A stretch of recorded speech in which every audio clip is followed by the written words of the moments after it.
Good morning. WiverX, thank you very much for the 36 months, dude.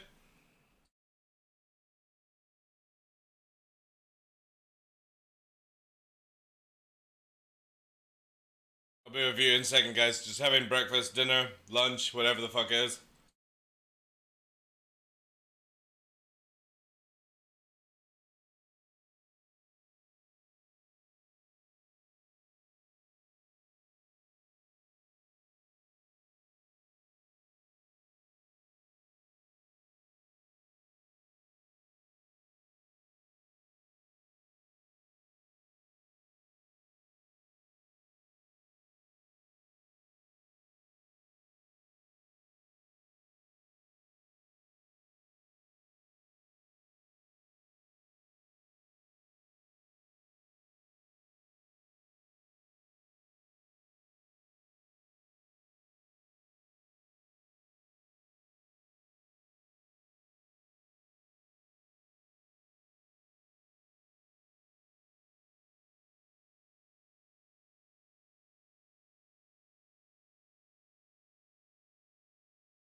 For fuck's sake, will you guys let me go and have bloody lunch? Jukes, thank you very much for the 2 months. Fletcher, thank you very much for the 27 months. Alright. Fuck's sake.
Oh my god, we're on the hype train as well.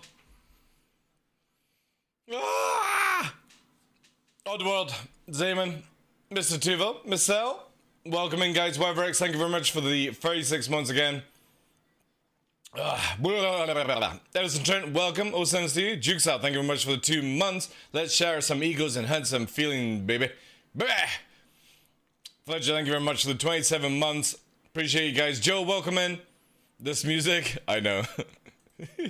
let me change it, alright? We'll go this way, right? That's a bit better. How you all doing, guys? Welcome in. Thank you very much for the hype train. We are 94% to completing level 1. Can we complete level 1? I believe, chat, you have 1 minute to get the job done. Also, Mr. Tuvo, your package should arrive today about 1 o'clock. Oh my god, I didn't 1 sub would have done, Villet. Jesus god, look at this big dick energy right at the start, flapping it all over the screen. Oh my god. Adela, thank you very much for the 3 months and welcome in. Jamar for the 13 months, appreciate that, and all the brand new subs as well. Big dick energy, guys. Let's get some 07's red ties down there. Go deep down. Oh, it's time to shake weight for that shit. I shouldn't really be doing this because I did a lot of fucking weights this morning, so my arms are quite sore, but fuck it! Oh god, WiverX is swinging it around as well, jeez. Holy mother of gypsy danger. What is this energy on a Tuesday? It's a Tuesday, chat.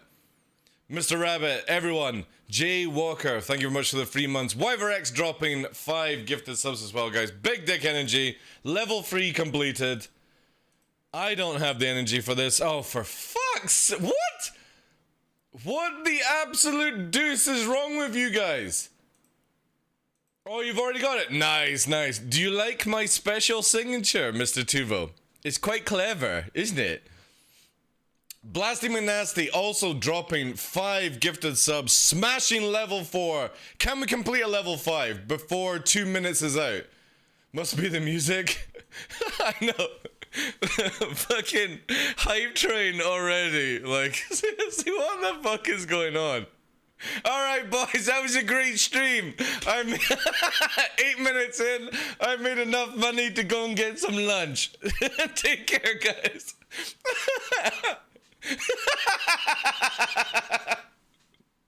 I appreciate it massively, guys. Thank you so much. God damn it with your craziness. It's my first day off in 2 weeks. Damn, dude. That's good. That's good. I have energy now. Yeah. Same. The heat is so much. Oh. Thank you so much, guys, for that support. We are 40% through to completing a level 5. 3 minutes. And crazy stuff, guys. Thank you so much for that. That's way too generous. Massive dick energy. Swinging it over the shoulders. Thank you, thank you, thank you, thank you.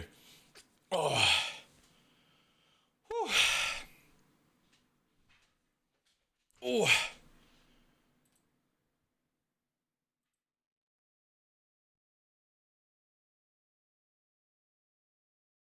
And thank you for all the love and the retweet, guys. Appreciate the exclamation mark tweet if you want to get involved. It's free to do so. Thank you, guys. Ooh. But how's everyone doing today? Hope you're well. It's meant to get to like 32 degrees in the UK today and tomorrow or something like that. So make sure you guys are wearing plenty of sunblock. And all that stuff. I'm nicely in the dark. Well, I should say was in the dark, but now we're a bit more brighter. Ooh, 40 degrees. Yeah, you can keep that. Keep that.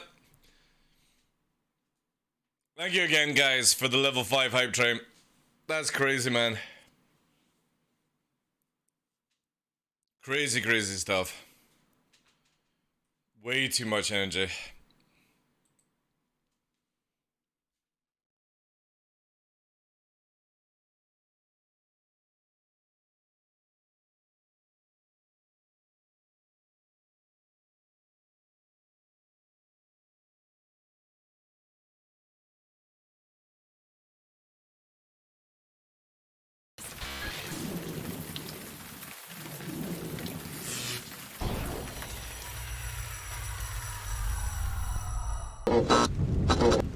Good morning, you absolute fucking nut jobs with the big dick energy. I am your host, Michael the TheDarkLaw Lawrence, and welcome to another episode of The Darkness here on Twitch. It's hot, it's crazy, it's Tuesday, 12th of July, 22, day 55 in a row of streaming Star Citizen. Crazy stuff. Fuck me, man. Mr. Tuvo finishing off the big dick at 599. Holy shit, dude. 1 to go. That 1 mark. Fucking awesome, guys. Thank you very much. Completing level 5 right at the last second there. Booyah. Literally swinging Bass's knees there. Thank you so much, guys. Villet, WiverX, Blasty, Mr. Tuvo, Fledger, Jukta, WiverX again with the subs. Thank you so much for all that support right at the start, guys. That's insane. And yeah, thank you very much. That's the stream today. We made enough money to go and buy some food for the rest of the day. So I hope you all have a wonderful Tuesday. Take care. Bye-bye now.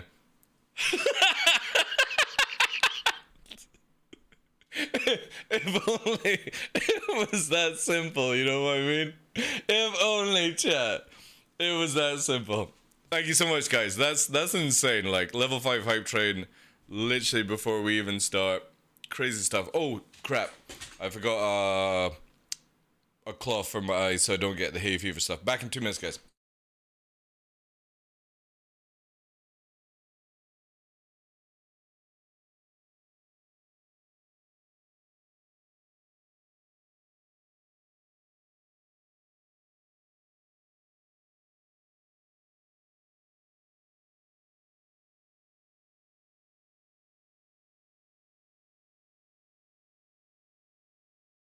Yeah, so this has been an absolute lifesaver for the past few days, where all I have to do is just keep the top of the eyelids wet, or moist I should say, and for some reason it just shuts down any ability to like want to sneeze and droopy nose kind of stuff with hay fever. I have no idea what the hell is happening, but I guess it's just like maybe my eyes get quite dry and then that's what spurs it off. But basically just a typical face towel, wet, and just every time like the eyelids feel dry, just moisten them and that just instantly stops it for some reason. So obviously like I need to get some antihistamines if it gets any worse, but yeah, this seems to be a remedy, which is pretty cool. Again, guys, thank you very much for that hype train. Choo choo. Man, I forgot about those emotes. What's this one? The hype evil. What is that? Is that a rabbit? It looks like a rabbit.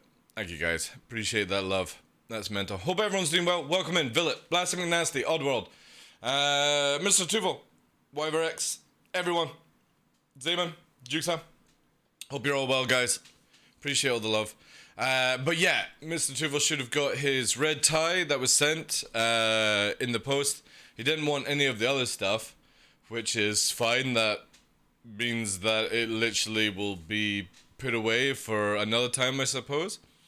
And but if anyone's ever received an actual red tie from me, which is what we do when we do like physical giveaways, or if anything's sent from me, I always throw in a red tie for you guys.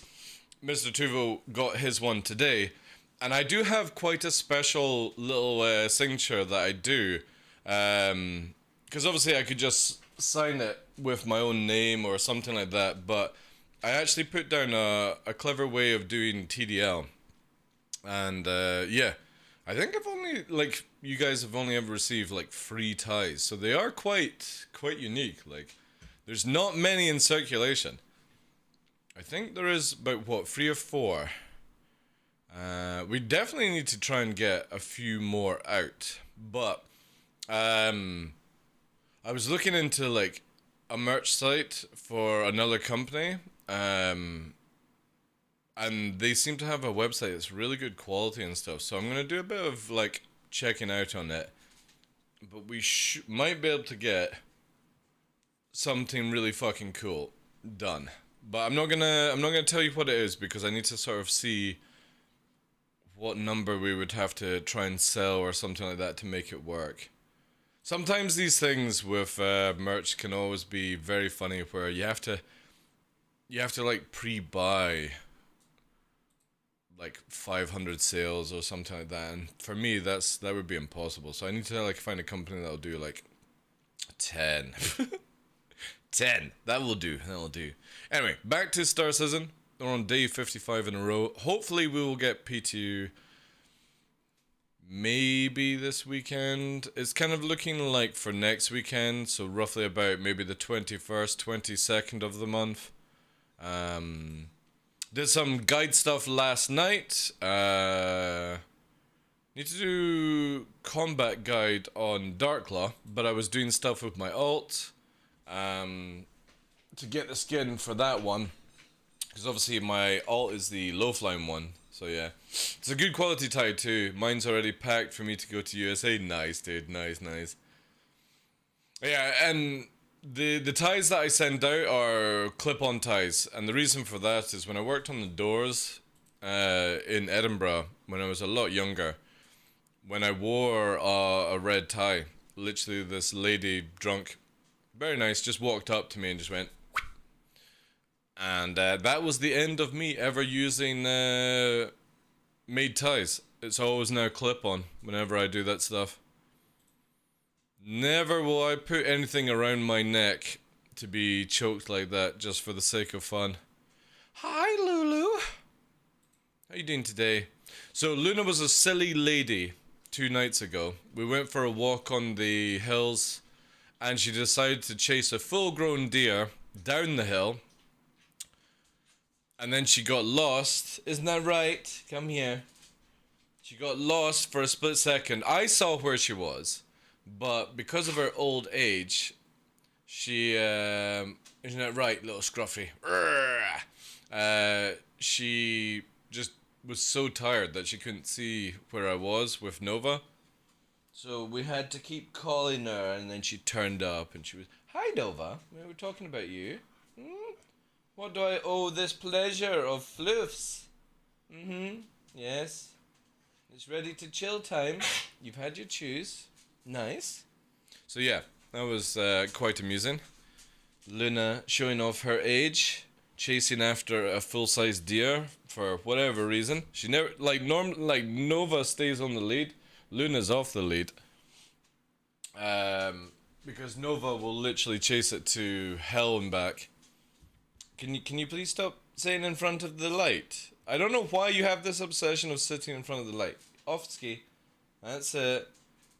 You'll just have to wait. You've had all the treats. You've been out. You've been playing with Zoomy Stick. Exclamation mark Instagram. If you want to check out the shorts, not the shorts, the stories on Instagram. I've created what I'm calling the Zoomy Stick, which is literally a stick, rope, and a ball attached to it. And it's a great way of knocking out the energy of the wee puppy. So it'll be under the stories area if you just click the logo. Or for example, here, one minute. I'll do one better. So this is how I get rid of energy of dog with a zoom stick, which is just literally a rope, a stick, and a ball connected to it. Yes. And she lies down. Nova was enjoying it, but watch this. Then I just drag her across the ground. It's pretty amusing, like. That's always my worry with my thigh. Yeah. You gotta be very careful. It's the same with Melina. She will be on the lead most of the time when she gets bigger because beagles also have big prey drive. I don't know why she likes this kind of being dragged nonsense. It's your weak boss, like. It's just a big line on the fake grass. But she was having a lot of fun with it. And again, if you ever want to see the Huskies, there's a video here with them. It was, the sky was really cool early in the morning. Nova just chilling around, peeing on everyone's work. So people, when they visit, they like to make these like little monuments out of the stones. And Nova just pisses on every single one of them, just like, pfft, you think these stones belong to you? They belong to me. But yeah, down at the loch was really nice. Anywho, let's get the game loaded up.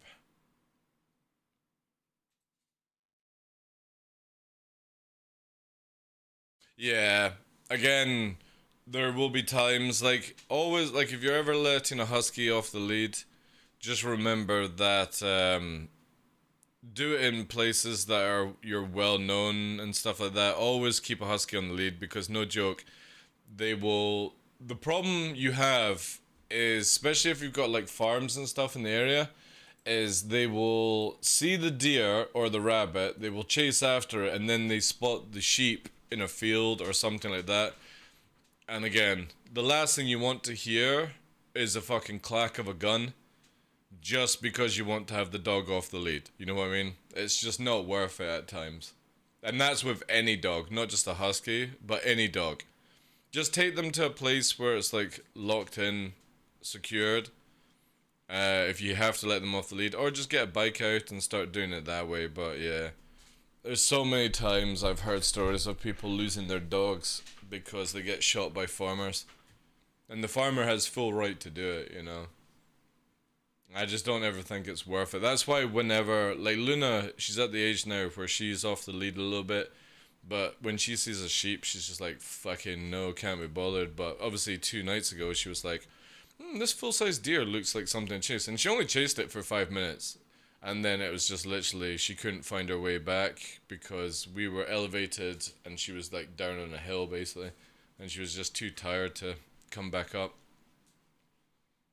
But Nova never gets off the lead unless I'm in an area where I know 100% there's no sheep. I don't care if they've killed a few deer before, the two of them together, and I have no, like, you know, it's sad that it happens, but then also I look at it, well, if you're a fucking deer and you're getting caught by 2 older huskies, you know, there's gonna be other things that are gonna catch you that are worse. They've also caught a cat before, which was pretty crazy actually. Yeah, then I would just never let the dog off the lead. It's not worth it. It really isn't. Because that's the last thing you want, is you're having fun with the dog and then all you hear is it chasing after something. It won't come back on command. The moment they go into like a red zone, that's it. They don't listen to you. They will only come back when they lose the prey. And yeah, then you hear the stories of people losing their animal because the farmer just shoots them dead. And then you get the bill for the damage towards the sheep and stuff like that as well, which is just awesome, you know? Imagine losing your dog and then you also have to pay the crazy amount as well. Hey, Zanala, thank you very much for the bits, dude. Wafu. It's like wafer. But yeah, best to just, whenever you're out away from like dog parks and stuff like that, just please keep dogs on leads. Especially with hikes, these animals can cover huge distances. It's not worth it. How you doing today, Senla? Welcome, Chief. Your vehicle has been delivered to the following location. It's gotten to the stage, when we first moved here, like I used to have Luna and Nova off the lead all the time. Down at the lock, no problem, because literally there's no livestock, but anytime we're ever walking near a possible livestock area within 5 minutes, they're on the lead. They'll never get off it. It's just not worth it.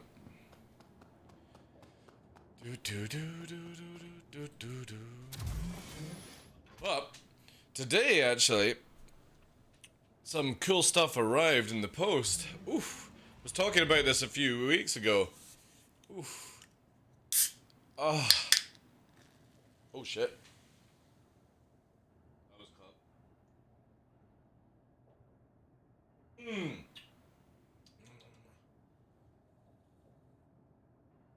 Is he? Holy fuck.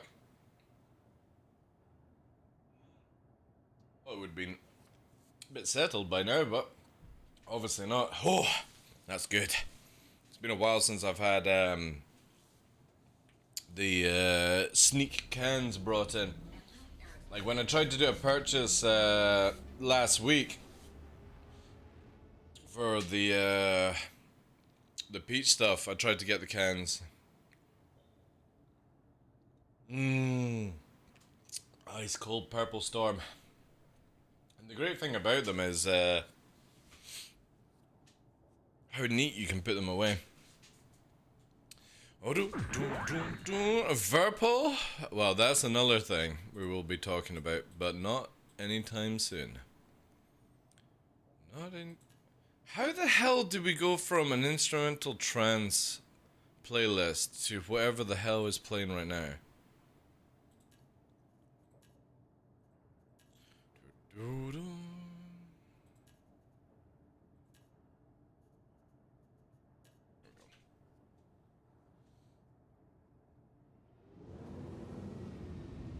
Changed up some keybinds as well. Or refueling. I'm just gonna quickly check here. Actually, let's not do anything stupid. Let's keep moving. Controls, joystick. Do I have?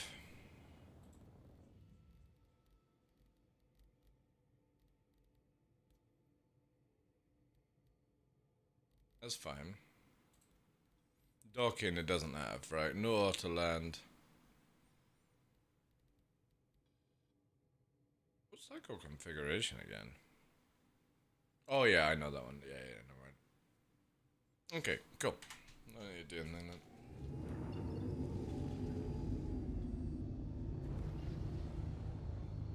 Feels like I'm gonna I know, where the fuck is this gone? And then it goes back to trance. How did that one even go on a playlist? But yeah, so I got myself some 12 cans. Normally I don't buy them because obviously I've got tubs. But I was like, yeah, I gotta get some cans. Been over like a year. So totally worth it.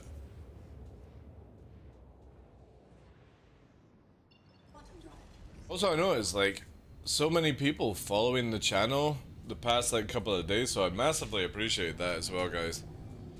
Like that has been crazy. I appreciate everyone that who followed. I think Keeney as well followed. I forgot to say that one. Hey, old man Johnny, how you doing, Chief?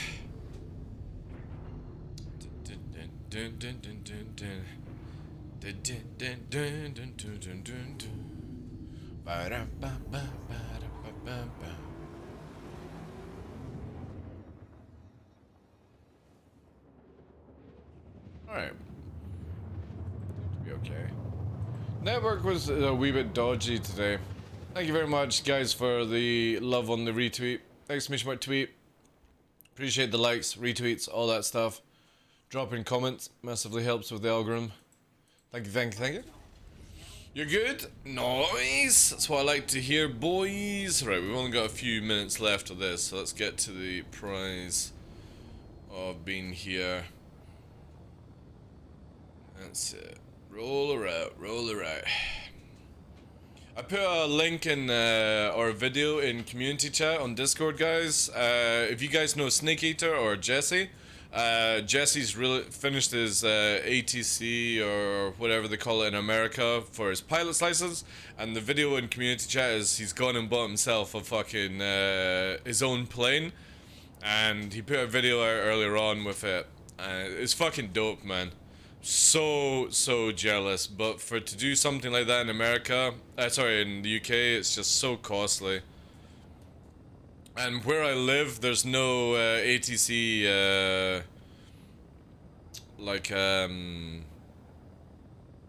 training. I would have to go down to like near Edinburgh area to get it, so it's a bit of a trek to do that kind of stuff.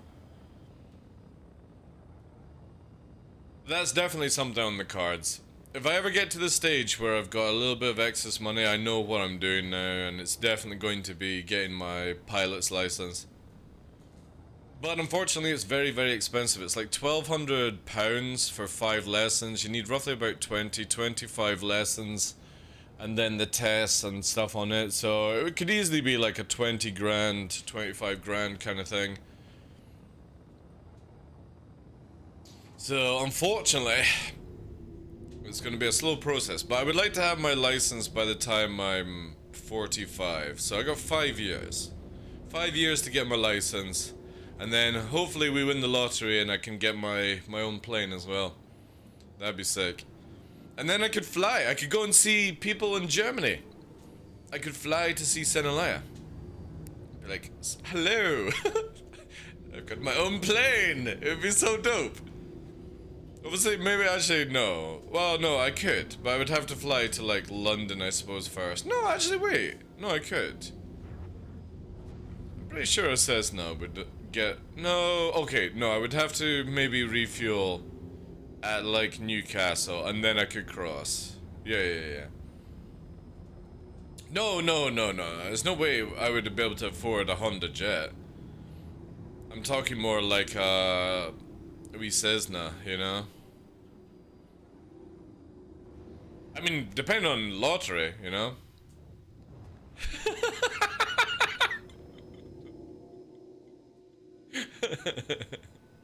That'd be dope, man. I would generally love my own plane. Just something simple, you know? I was looking up a market. So like, yeah, I mean, I know obviously I would never be able to afford it, but you never say no. Who knows? I might win the Euro lottery and 180 million would definitely get my own F-14. And at least I could fly it a couple of times before going broke or something, so. But yeah, I think that's the next goal for me is I want to start off with getting into drones to do a YouTube channel on drone flying and stuff like that. That would be the beginning part of it. But I think in the next 5 years I'm going to go and get my flying license. And who knows, maybe the channel is kicked off where I can afford to get a wee second-hand plane at like 20, 30 grand. A bit of a rust bucket at that price, but who knows, man.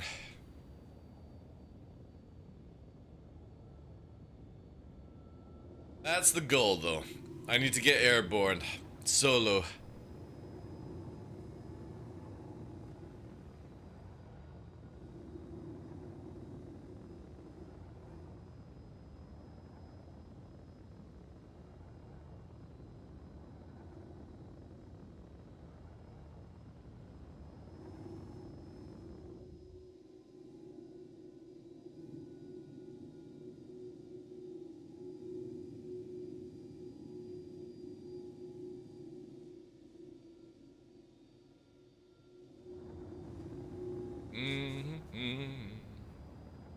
Yeah, that looks nice. You know, we're running out of time here, so we kind of gotta get into the beats. I can't remember what somebody said yesterday to look into.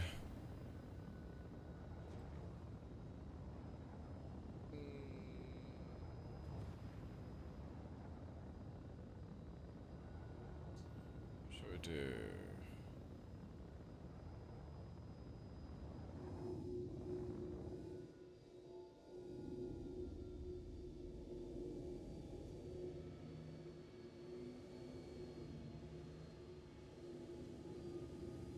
Yeah, this is a good one.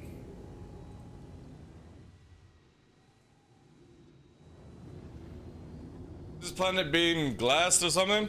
No, it's just a bug, sadly, ready salted. It's just the bug with, the storm kind of stuff.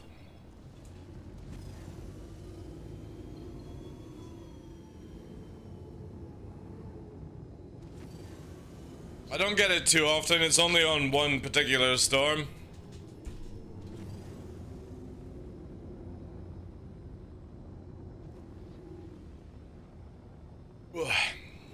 Fizzy.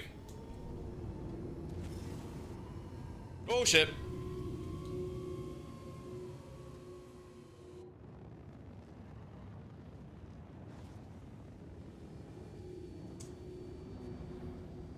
Roll with it. I'm too tired. Too tired to justify it. I should be dead. I literally AB'd way too bad. Yeah.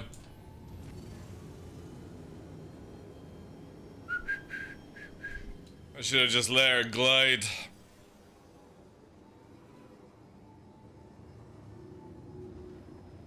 She'll probably explode any second, but fuck it. I did quite a bit of fitness today, guys. 2-hour session of weights, press ups and all that good stuff.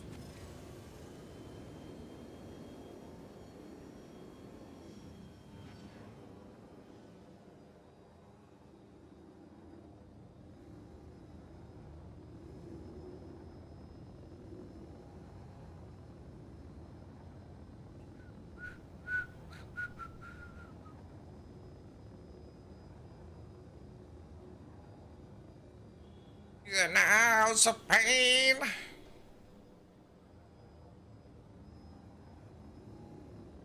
As a child that I.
Where do we go now? Where do we go? Where do we go now?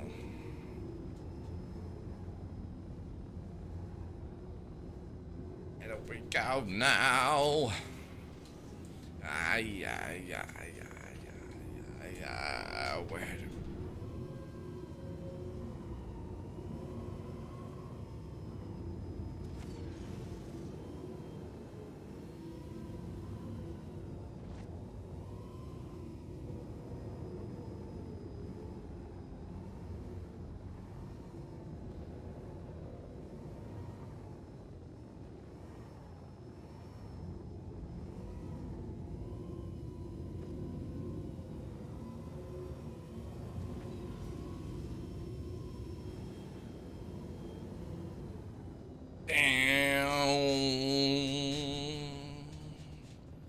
fucking tune, man. What a fucking tune. Can't beat that shit, like. Hey, make Delta 1, yeah.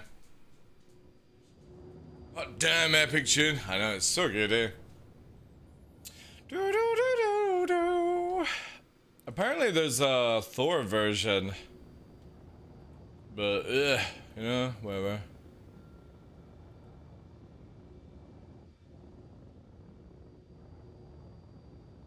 Need some more, I'd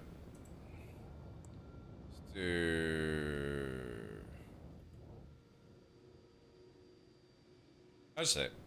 That sounds like alright. Wonder if Sig will implement speaker modules for ships. Oh, dude, that would be so dope. Could you imagine a war zone on Daymar or someplace like that? All you hear is Sweet Child of Mine or Flight of the Valkyries coming over the mountains. That that would be so sick.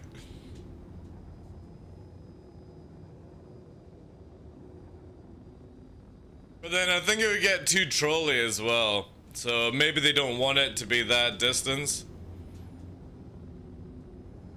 Because obviously people will take it to the limit.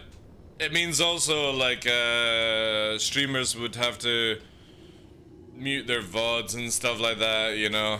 It gets technical, so.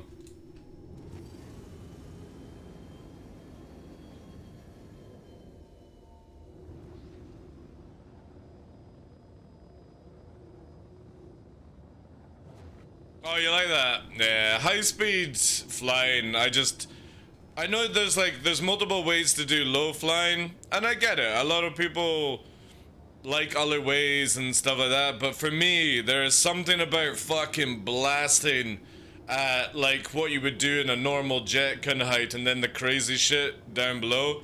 Like for me, this is so much fun. 500 meters a second, cruising around, nearly Mach 2, like, it's just something that you don't get to do in many games.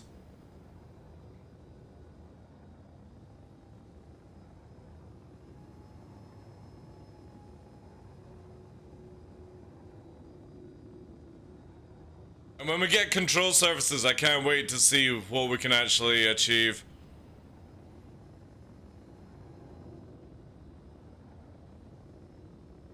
Feather it in, feather it in.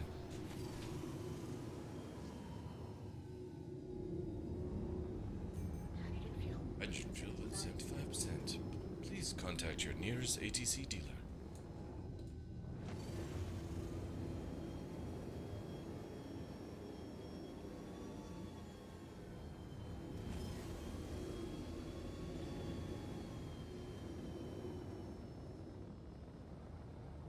We'll finish off on the speedway. Yeah, I do quite a bit of PvP, but I don't really look for it these days because I'm waiting for other things to happen in the game beforehand. But yeah, I mean, we've got like quite a few things on our list right now. But yeah, we pretty much do flight, PvP, all these things, but it's PvP in a different way. Like, I don't go to Arena Commander, I wait for a bounty hunter. And if the bounty hunter is better than me, I play around and do silly stuff, so... yeah, I'm kind of like with server meshing and different bounty stuff coming in the future, it'll be a lot more fun. But I'm generally just about flight as a pilot, so anything that offers me like this kind of feeling, but with PvP, would be ace, because again, if I could do this in a dropship, it would be even cooler, you know?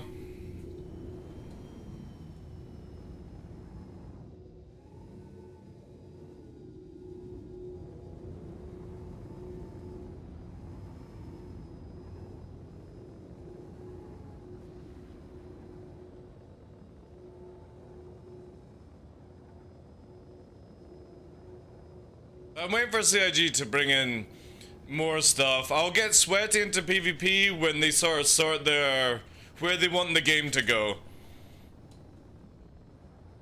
Because right now I do half-ass kind of stuff. If I actually put my mind to it, you know, we can massively up our game.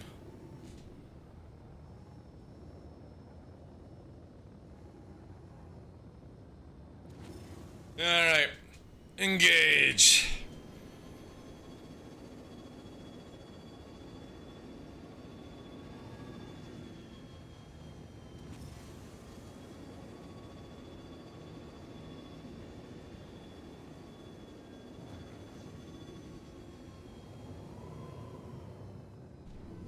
Oh.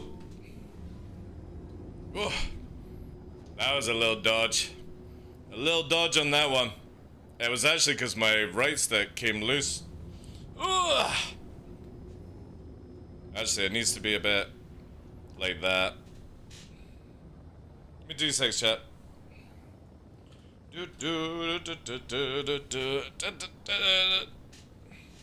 Wanted a bit more angled. There we go. Just so it's easier. I need to get my clamp out for these sticks.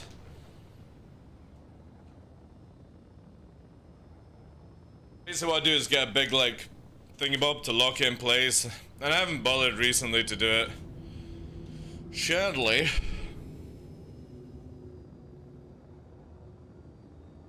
Alright.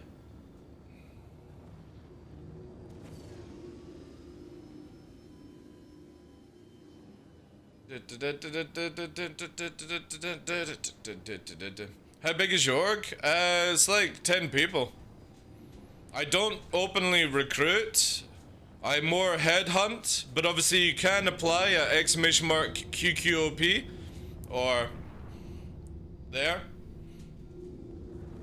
And we'll see how it is. We are looking for new members, but obviously as I try to advertise with people who are in the org and on stream, there generally is fuck all to do in Star Citizen for an org, so it's more just like hanging out, having some good vibes.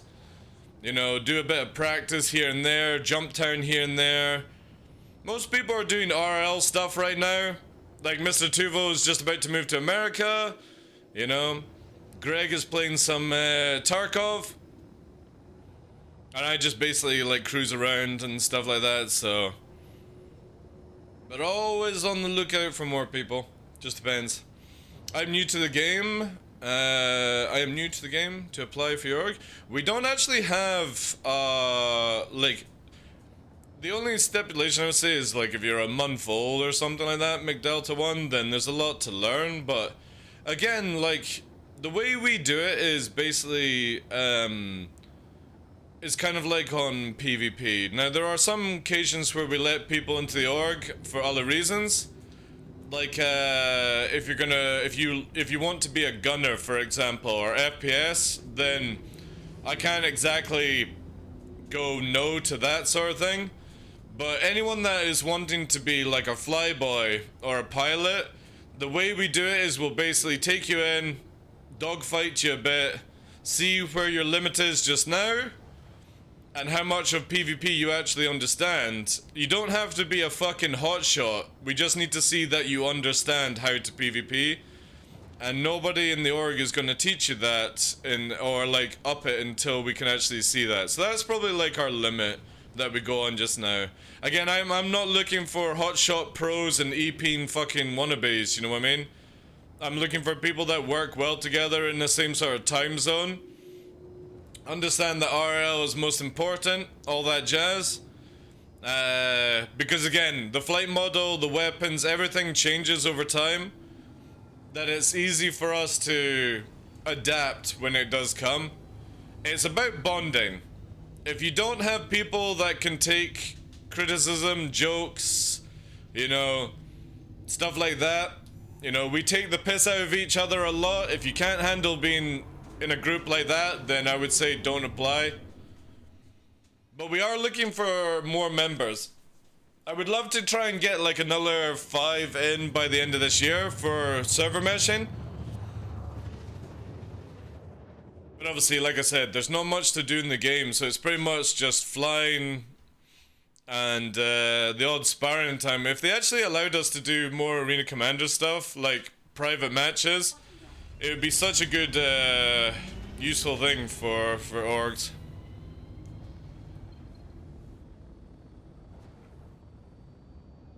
But we're also not going to be a big organization. Like, I generally feel that by the time the game comes out, we'll probably be sitting around 25, 30 people, and that's in the same sort of time zone. So you always have like 5 people online or something like that. Because I just literally don't want to deal with lots of fucking egos clashing checks, you know? Because mainly the org is built around the stream, you know? Just people wanting to hang out, basically. Actually, funny enough, my top 2 pilots are mouse and keyboard. Ready salted.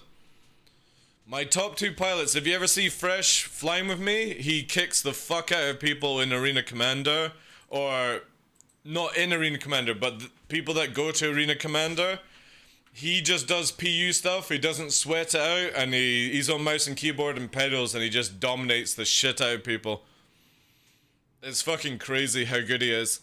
But again, there's a lot of people in the world that are better with mouse and keyboard as well. But again, you only really get sweaty if you go to Arena Commander, and pretty much all of the guys, none of us can be bothered with that shit. It's just so boring. It's mainly PU stuff. It's a good crowd. It's a really good crowd. A lot of them are on holiday just now.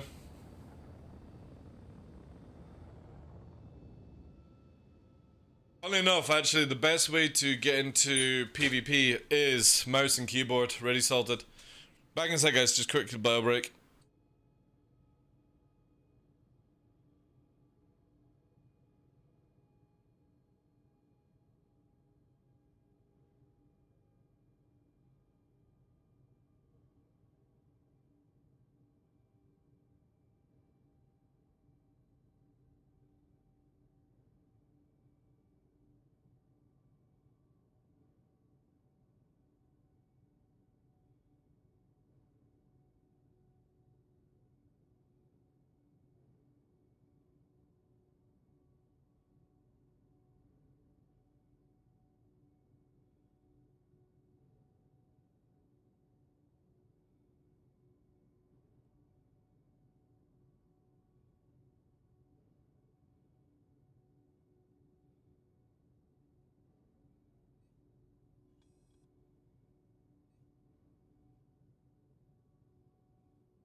Ah, there we go.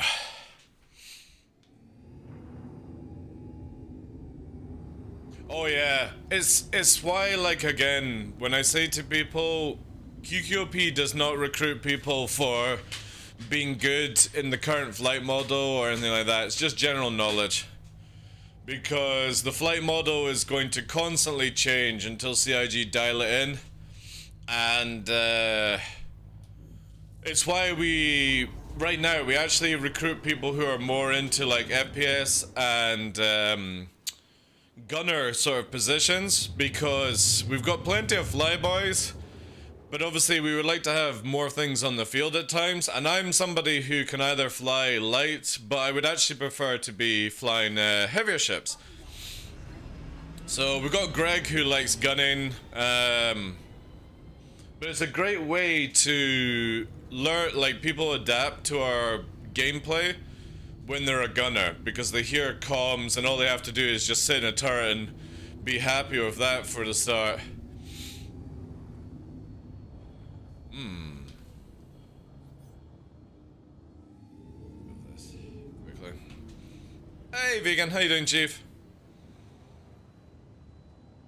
But hopefully by the end of the year, everyone will be dialed in. Battlestar's busy with real life, Mr. Tuvo's busy, Tough is busy, Duka and Puppeteer are on holiday, Fresh is fresh, and I have a huge amount of free time. Greg is playing other games, but Greg would sweat out Star Citizen if it was actually worth his time to sweat out, you know? Right now it's kind of like, no point really.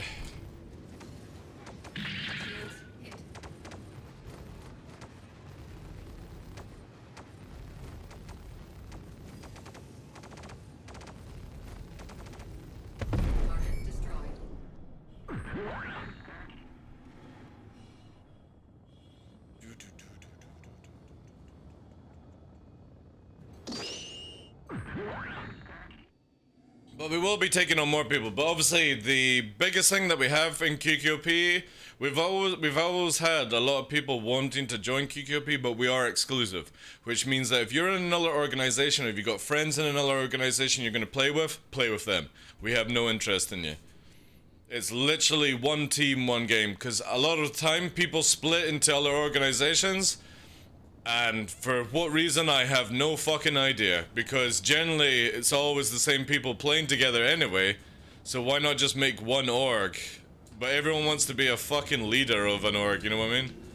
It's a crazy, crazy system sometimes.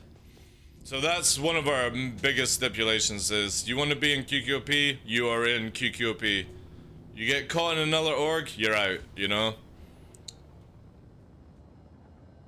But then always we say is, if you're going to play with other people, just make an alt kind of thing.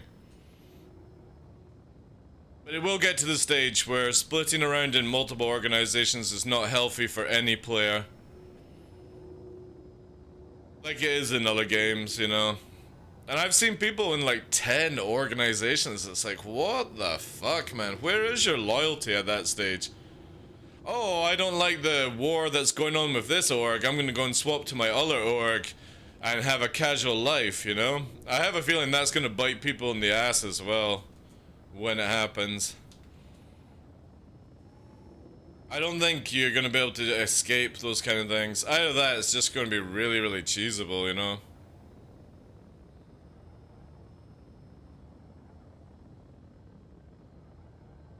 Ah, yeah, Tuscan, I wish that as well. I wish somebody could play AWACS.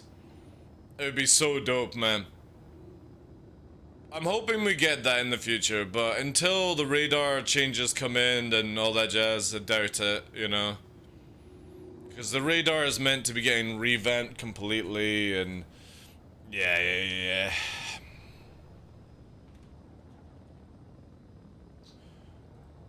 You got spells! Woo! There he is. Thank you very much for the 36 months support with the Prime Jack. How you doing, Chief? When are you coming up, you little shit? I need you to dig some holes for some bushes.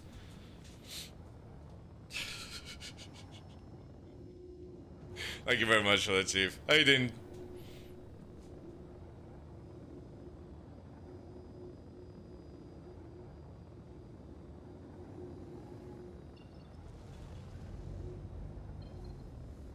I'll wait for this now. Come on back. Thank you, Blasty, for the red ties. Appreciate it. Oh, seven's in chat, guys. Thank you, thank you. Good vibes, dude.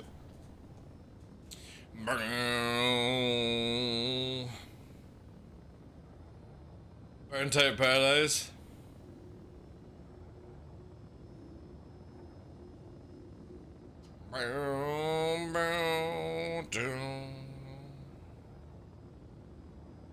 I can't wait for the Arrow Gold Standard. It's gonna be so dope, man. I hope they do a bit of interior change as well. I was going to do next week, but something on Tuesday. I've been on Edinburgh. 25th, 20th? Yeah, it's fine with me, dude. Like I said, anytime. Just prepared one day that you come, you're going to be using a spade, because I need some trees planted out back. So a little bit of work.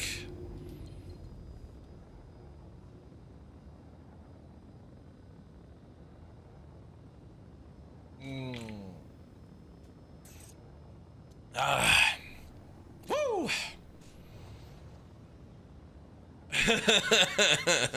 Yeah, second thought, second thought.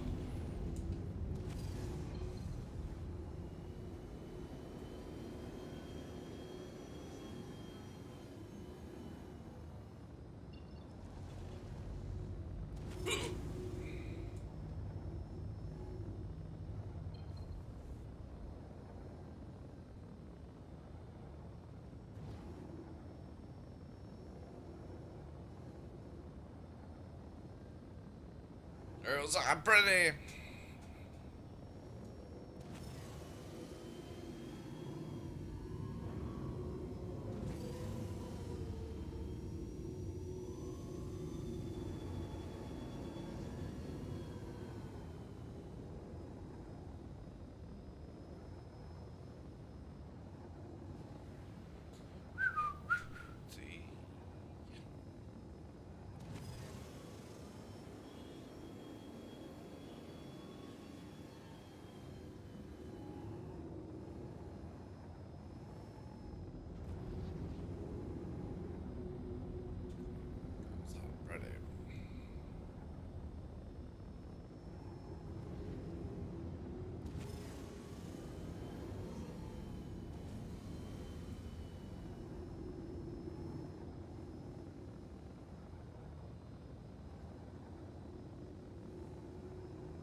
You actually see. Yeah. Just thought for a second you could see better on the right than you can on the left.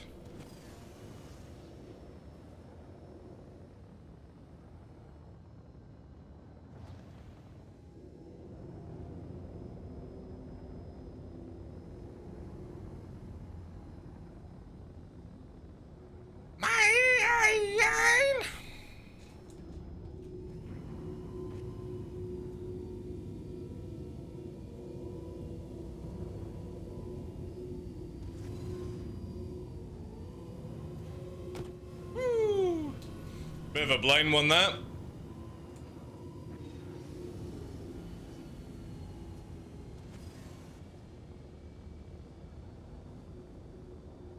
Alright, let's get back to Shubin. Stop mucking around, DarkLaw. Girls are pretty.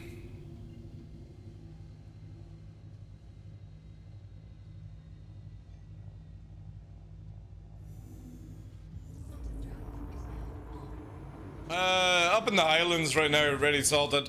I used to live outside of Midlothian, down near Edinburgh, but now up in the Highlands, do do do do do do do.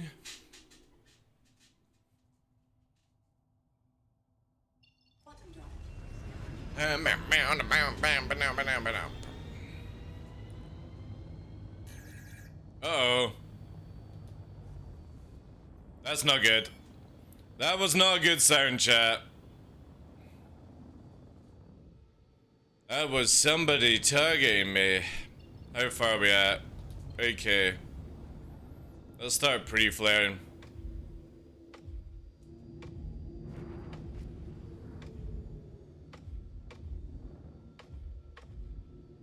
Just in case it's a ballista. But yeah, we got locked up when we came out of warp.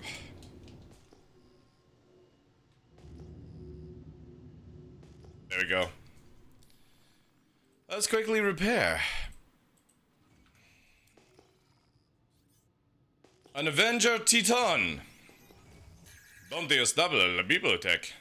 Which literally translates... I can't remember what he says. Pumpkin fucker.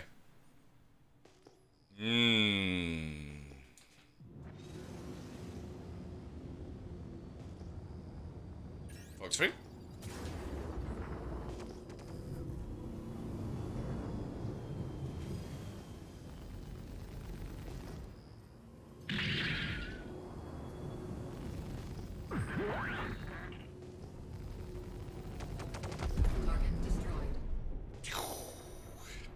If I did. I'm not an NPC though.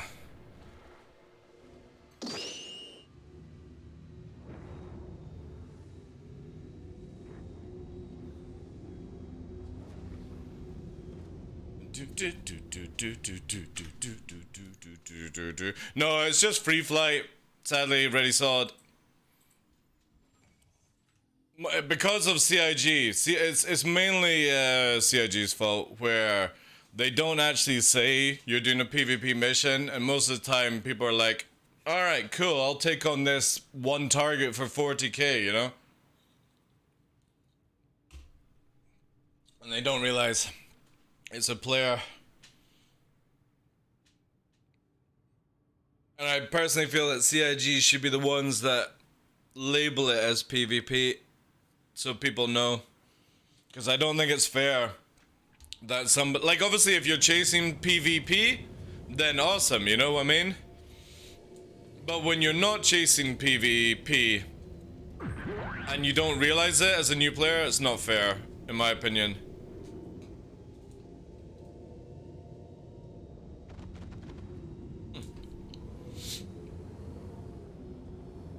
It's not fair.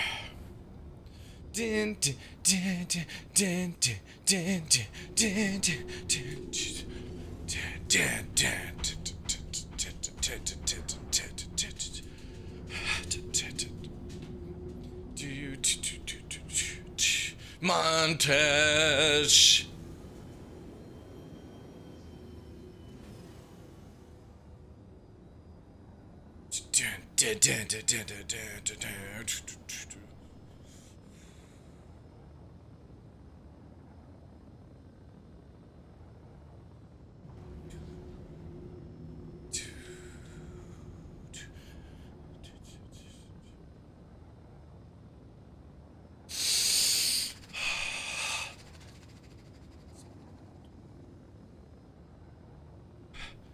You.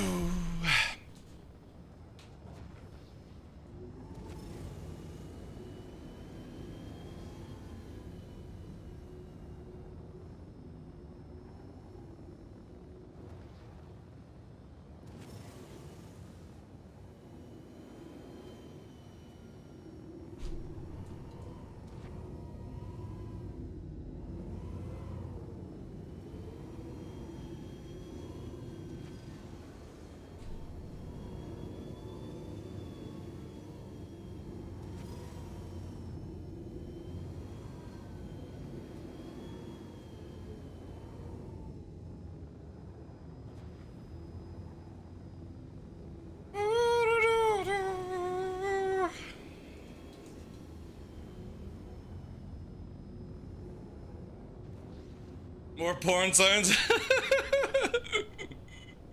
Alright.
Dun, dun, and dun, and dun.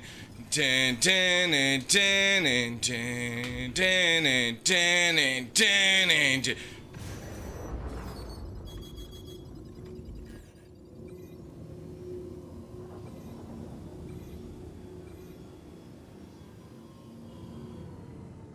Ah, someday I will find you. What else I shall do?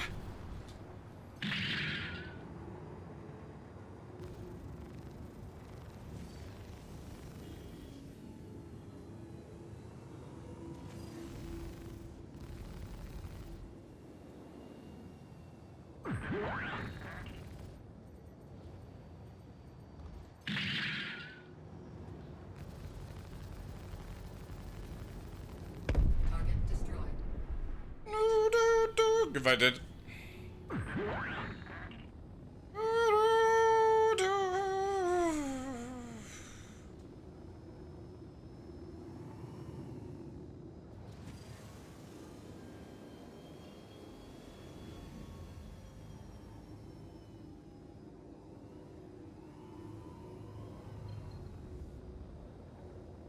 Down, down, down, down, down, down, down, down, down, down.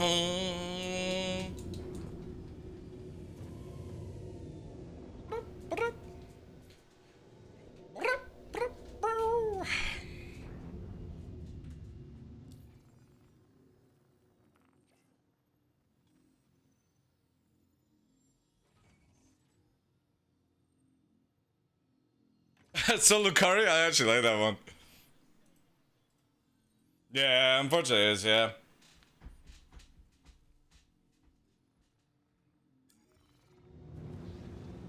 Who stay or should I go? Do. Do.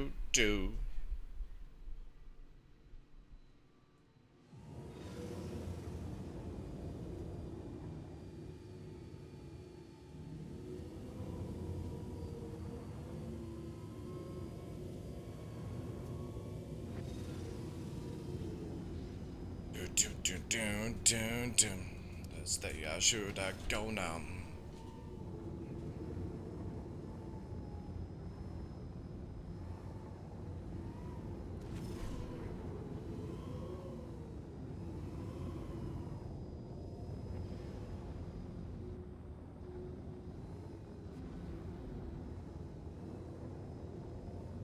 Down, shoot.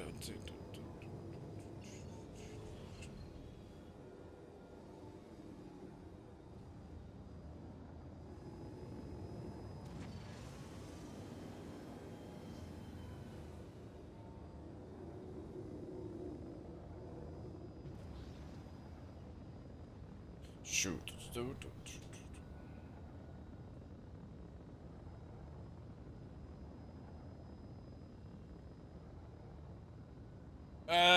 Yeah, 2 size 3s, 2 size 1s. And 2 size 1s technically mean is near equivalent to the size 3. No.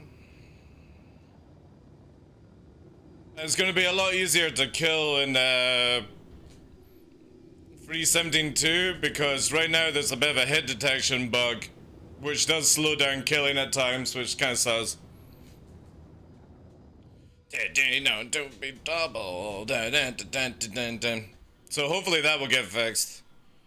Because there's nothing worse at shooting a target and no damage happens, but they're hitting you. That's happened quite a few times now recently. And it's very, very frustrating when you're on Pip and you're like, and fucking nothing is registering. But when they're fucking beaming you down, it's like, how are they hitting me and I can't hit them? So it's... Hopefully it's sorted. I don't really tested it though in 3.17.2 yet though. Hi Bieber, how you doing today? Well, even if you land your shots, like I said, hit detection right now in live can be a hit and miss. Like, there's many times where I've got to break off a fight because literally nothing's registering. in damage, which sucks. Cannons are only good for atmosphere. The moment that anyone can go over 700 meters a second, cannons just literally become useless. And since that's quite easy in higher atmosphere and space, it's not good. However, CIG are trying to slow us down, so maybe cannons will be useful again, because I really want to get back into using mass drivers. I'm not a fan of fucking nonsense. I like to be like, slap, slap, bang, bang. You know? It's way more satisfying, I feel.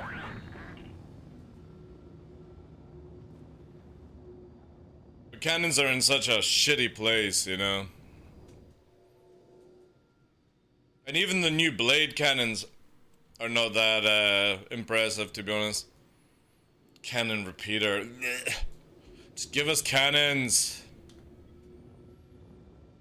Only really doing PvE at the moment? Oh, that's fine. Yeah. You can do whatever the fuck you want for PvE then. That's a good thing about PvE in Star Citizen. Do whatever you want. In general, average PvP, you can do whatever the fuck you want as well, you know? It's only when you verse like somebody in a sweaty arrow or something like that, and they're maybe not like an AC pilot, but the arrow does slightly give a wee bit of squirmish ability. Same with a Talon, you know? And especially with hit detection, all that jazz, cannons just go right out the window when you're dealing with somebody like that. And if you're versing a pure sweat, well, to be honest, it don't matter what the fuck you got, you ain't killing them anyway, so... That is just the truth of Star Citizen right now. I still think every single weapon should all travel at the same speed.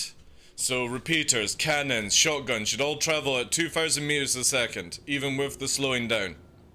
And they need to make it where literally repeaters have double the amount of mag, and cannons need to be way more damaging.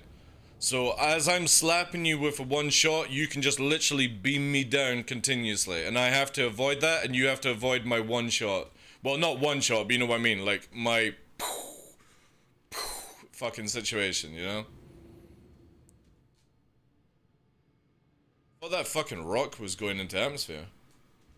Laser cannons honestly just feel like shit repeaters. I know, for some reason CIG just want to make shitty fucking cannons. Like, it's more likely they just don't know how to balance them for Star Citizen. That's all it is. It's just, yeah. Listen to that pelvic thrusting music. Damn, ooh. Strong woman. Anyone seen that South Park episode? Fucking hell, man.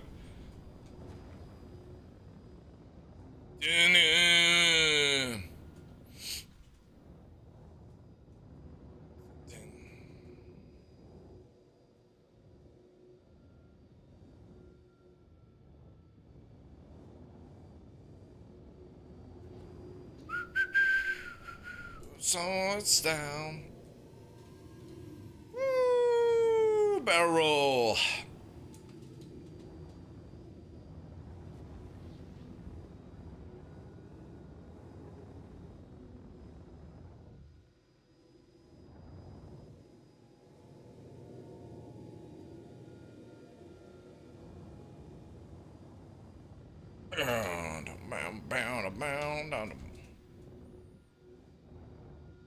Repeaters low alpha. Yeah.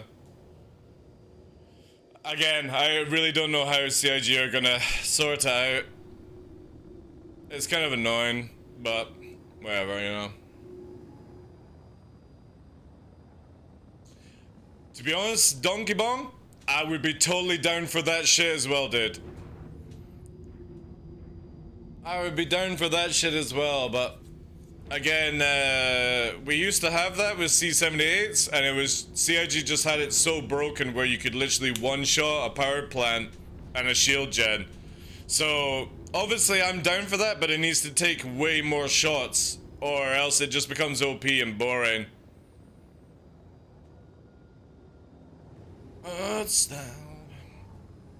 But for me, I feel like There's an easy way to do laser repeaters, there's an easy way to do ballistic repeaters, and it's just literally make it where lasers right now do half the amount of damage that they are just now in the game, but you get 60 shots like here. For me, I would have, what, 46 on the Panther and 66 on the Bulldog.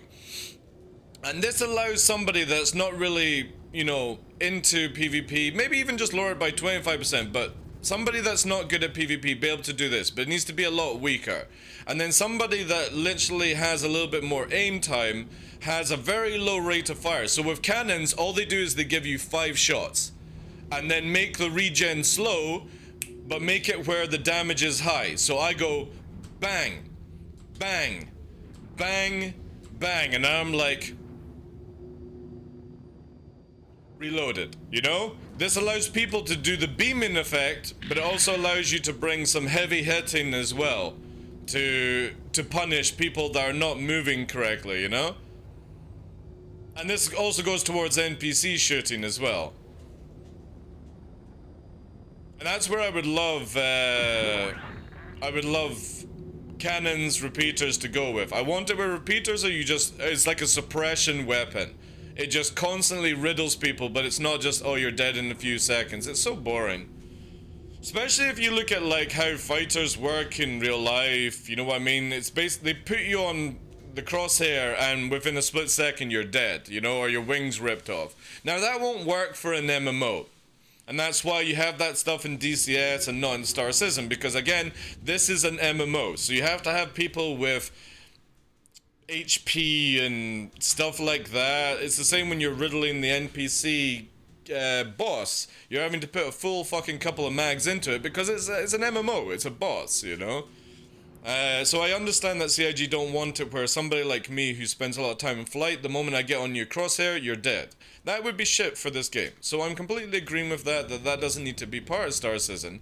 But it would be nice to actually have some hard-hitting weapons where if I spend the time practicing movement and aiming and pre-aiming and all that jazz, I should be rewarded for it. Not this boring fucking gotta just press the trigger nonsense, you know? And the easiest way to do it is just literally give people, repeaters, the ability to hold the trigger more, but with a magazine. And it's the same with bullets, right? They're like, how do we balance bullets? It's very simple. If you have a Panther that fires 23 shots, just make it where a minigun fires 23 shots and then it's got to reload the mag. That stops the holding down the trigger, high DPS, and it makes it more skill-based where you start bursting it, and just make it where the magazine doesn't rearm until you've depleted all the rounds.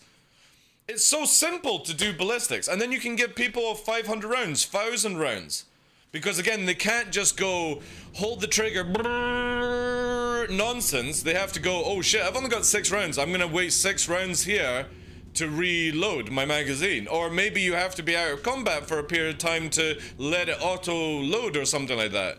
Not just fucking continuously fire. This would bring ballistics back into play where you would be like, alright, reloading, and you're actually fucking doing what we do in real life, because no fucking plane in modern day goes and continuously fucking fires. There's heats, there's jams, there's everything like that. So why don't just make it like an A10? It fires out maybe like 50 rounds, and then you have to reload 50 rounds, 50 rounds, 50 rounds. And that way, if somebody is doing high dodging, you are burning your rounds, but you're not applying any damage. And it means that you're also not just constantly beaming people down. Or a heat bar, yeah, something like that, you know what I mean? But if you've got energy weapons that have got a magazine, put ballistics in a magazine.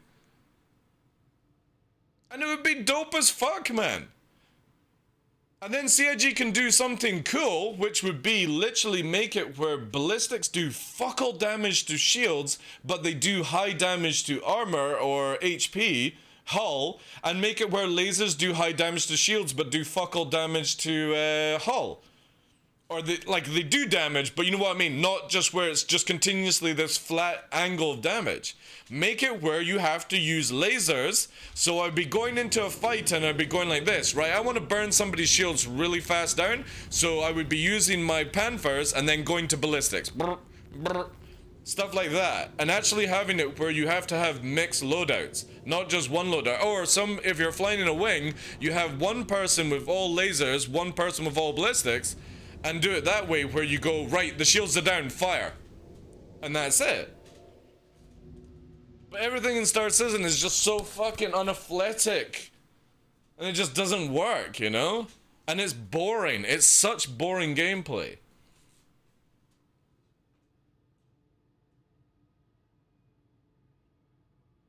Yeah, exactly. I mean, ballistics the way it is just now doesn't make any sense. And I'm pretty sure CIG also go, you know what, this sucks, but we just don't have the manpower or the time to sort it out just now.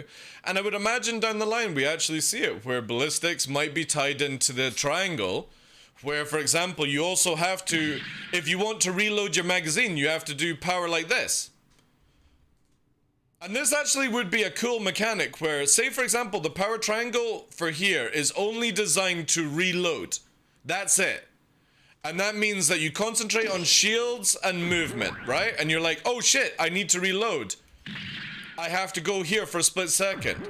Back to engines, back to shield, engines, shields, reload. Stuff like that, and do it that way instead of like, oh, I'll just constantly stay in power and just fucking laser down, you know? Make it where power triangle only generates reload. And it's the same for ballistics. You can't reload unless you move to triangle for weapons. Booyah! Sorted! I don't know why they didn't do this route. You literally have the mechanic where lasers right now are governed by a magazine or a number. Why don't you just do the same with bullets? The difference is just up the damage a little bit to compensate for the fact that lasers have unlimited ammo, but make it where you have to power triangle to maybe cool down or reload. If you ever notice here, right? I've had this talk with CIG about it before, and like they know about it, but look at this, right? When you're firing a Panther, right, and I'm gonna go to here. When you fire a Panther, there's no heat. You notice that size 3, size 2 barely have any heat, but watch when I fire a size 1. See that yellow bar? That is heat.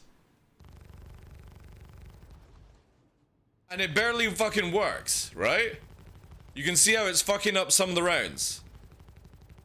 So you already have a heat mechanic built into the game. It just needs to be dialed in.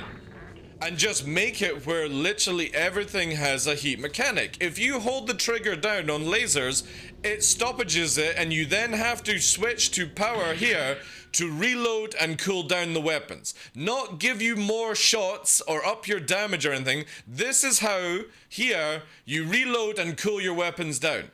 By transferring coolant or power, whatever it is, to process the reload, process the cooling down phase, and then you can go back to your flight and shields, whatever you want to do. And just make it where people burn their weapons out if they use it too much. And they don't manage it, you know? It's so simple to fix. And you already have the mechanics in place. You already have a heat bar on the weapons. Just do the same... Like, make it where size 3 cook higher than size 1. And make it where the time to kill goes slightly up, but it's because you've got to, you know, not hold the trigger all the time and power manage between switching it.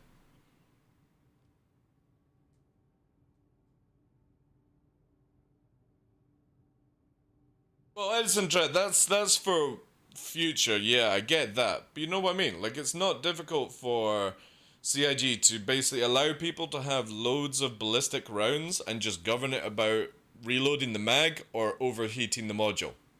It's not hard, you know? It's the mechanics already in game. It just needs to be tweaked around for everything.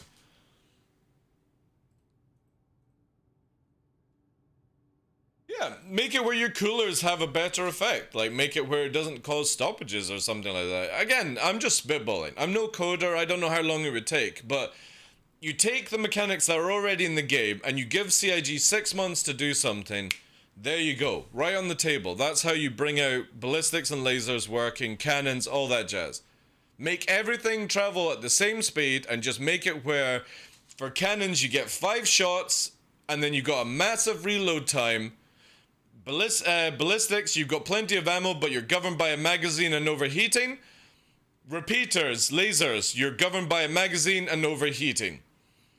Done. There is literally all the weapons sorted out. Shotgun, just make it where if you know what I mean, they've got the same speed, but they've got a big spread. So you have to get a lot closer to do the shooting. Done. Now you never need to balance everything again. You just dial in the numbers for damage, but not the actual mechanic. You just dial in damage. You don't need to go, oh, this gun is flying too fast. Fuck that shit. Take out velocity as an equation to balance. Just make it where everything fires the same, and it is down to rate of fire, damage, and with shotguns you can change out the spread of where the pellets go. So you could have maybe a slug version that fires tighter, you know? Done. No more mechanic changing after that. All you do is balance speeds of like regen, reloading, and damage, and that takes away everything else. And if you're somebody who gets clapped by 5 cannon shells, then you just gotta learn to start flying a little bit better, you know what I mean? Because again, when you look at any fight in the past where there was 2 people of average flying and they had mass drivers, the fights took ages. And when people complained about mass drivers, they were literally flying at you in a straight line, so there was no terminal velocity or trajectory velocity. You were just like that. Ah, nom, nom, nom, nom, nom. Let me eat those fucking railgun rounds. And the same with people that were getting clapped by Ares. All they're doing is this. Ooh, coming towards your Ares. Can't be bothered maybe putting a little bit of an angle in, but and then you just get fucking one shot. Of course you are. Because the gun's like that. Well, why do I fucking adjust? Bang. You're gone, you know? And that was the problem with people. Getting one shot and stuff like that. They were literally flying at full speed straight towards you. It's like you in a head-on collision with a goat. The goat's going to fucking win. It's going to come for your windscreen going, bah! You know what I mean? But still take you out because you couldn't be bothered to avoid it.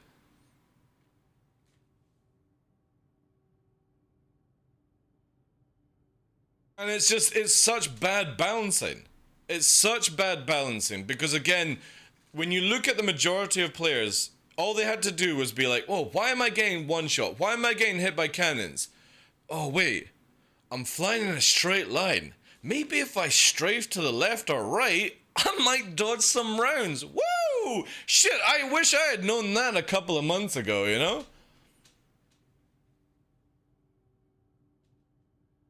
Yeah, Vanguards are better than an Ares. Ares is shit.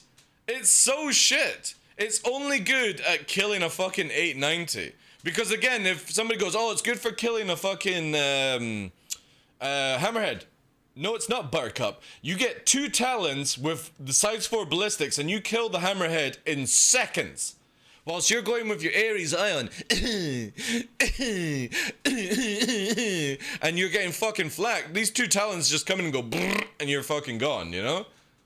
No, the Ares did not deserve the nerfs. It's literally unathletic fucking gamers that just, like I said, fly in a straight line. They're like, oh look, there's a red shooting at me. Let me just open my mouth and fucking take it, you know? All you have to do is, instead of flying straight towards a place, maybe do this.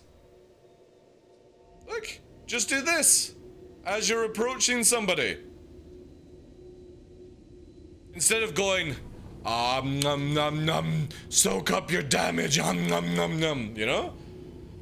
No, the Ares did not need to be nerfed the way it was. It was just so many people that just are so brain dead in playing this game that all they do is cruise control, lock speed, and they're like this. Alright, we're approaching our outpost, or we're approaching our bounty hunter. Star Citizens is an amazing game. Have I guys shown you my latest keyboard? The only button on the keyboard is print screen. Look at this. There we go. Star Citizen's great. I spent $40,000 on Star Citizen. I'm just pressing print screen right now. Such an enjoyable game, you know. Oh my god, I just got one shot. These fucking griefers came out of nowhere, even though I saw them on radar 7k away, but I didn't react because my keyboard only has print screen on it. Oh, fuck these guys. That Ares needs to be nerfed. Griefers, oh, they're ruining the fucking game and all that shit. So, no, get your fucking unathletic fat pigeon blonde bangs out of the fucking game and actually start flying around instead of just flying in a straight line with cruise control on. And stop having CIG ruin the fucking game because of you. All these cannons, I never once got ever one shot by an Ares. I took multiple shots, and this is before they nerfed it, because again, I don't fly straight towards somebody. And it's so annoying that over time, everything is just being completely nerfed into the ground because CIG are like, you know what, we can't be bothered dealing with these fucking people on Spectrum and their nonsense. Let's just shit can it right now and we'll wait till they just give up the game naturally. It kind of feels like where they're going with it right now. And again, like, we literally have the guide system. You know what I mean? Like, you literally have the ability... Come on, keyboard.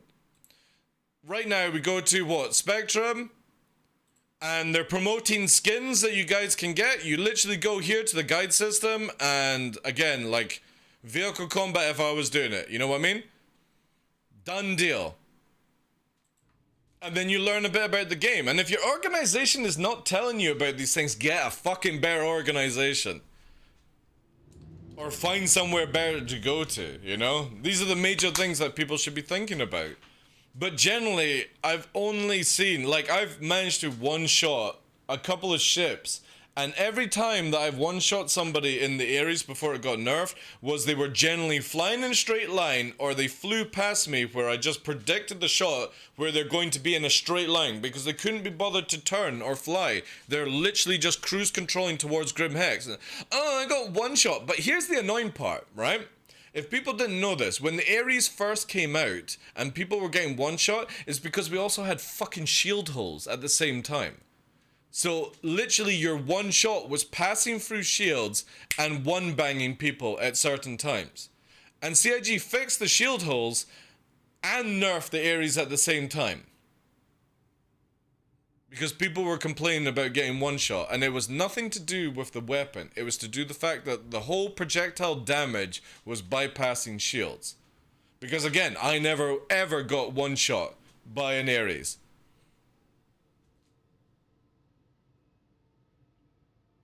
And the only time I got two shot by an Ares was when I was in the Saber and my shields were all the way up, because it was just fully bypassing the damage. And it's so annoying. Because again, everyone who bought the Ares, in general, you were told that this thing was going to be a big cannon, size 7, doing a shit ton of fucking damage, and it's the same with the... You were told that you were going to be spewing out rounds per second, and it came out this unathletic fucking ship. And then it's been nerfed into the ground. Like, I get that you take away the fixed assist. That's not an issue. It's the fact that literally the weapons are so weak that a Talon with 2 of the size 4 ballistics does a better job than the Ares Inferno. If you guys don't know that. Not only is it faster, it's harder to hit, it's spawnable at outposts, but it can kill shit faster than an Ares Inferno. Of the same sort of size, when you're shooting like, say, a Connie. The Talon does it better. So why ever use an Ares? Because you are a missile magnet right now as well, with the changes, or with the bug and the countermeasures and stuff like that. Yeah, but again, who the fuck goes to PO? Like, I mean, there's no reason to base from PO. There's no medical bay, and look guys, just to let you know, that PO is there, but Cruel 1 is right there. And literally, if you cut your warp at 80,000 away from Crusader, you can warp to any one of the moons. And it takes you literally 2-3 seconds to warp across there. You know? I've seen people one-shotting A2 with pretty much any ship in a rather amusing manner. Sneak up them, wait for them to drop a bomb. Yeah, I know. You know? But it's the same with torpedoes. Like, you've got a torpedo that can, if it hits, it one-bangs pretty much every ship up to 890. That's allowed. But an Ares is not allowed to have a high alpha weapon? What? What the fuck? I can literally, the other week there, on stream, we took out, oh no, it wasn't on stream, I recorded it, where I literally took out a fully crewed hammerhead PvP with 1 torp. But an Ares Infernal or ion are not allowed to do big damage, you know? I just don't get these balancing choices.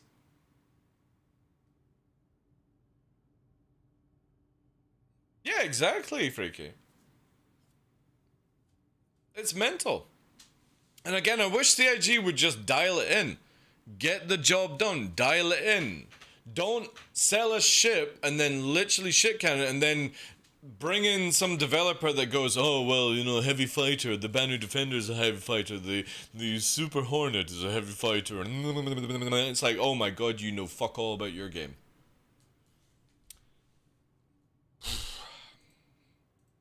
Like, seriously, when a developer or lead developer tells me that the Banner Defender is a heavy fighter when it's advertised as a light fighter on the website and it behaves like a medium piece of shit in Star Citizen, that's when you know your developing team don't know what the fuck they're doing in certain areas.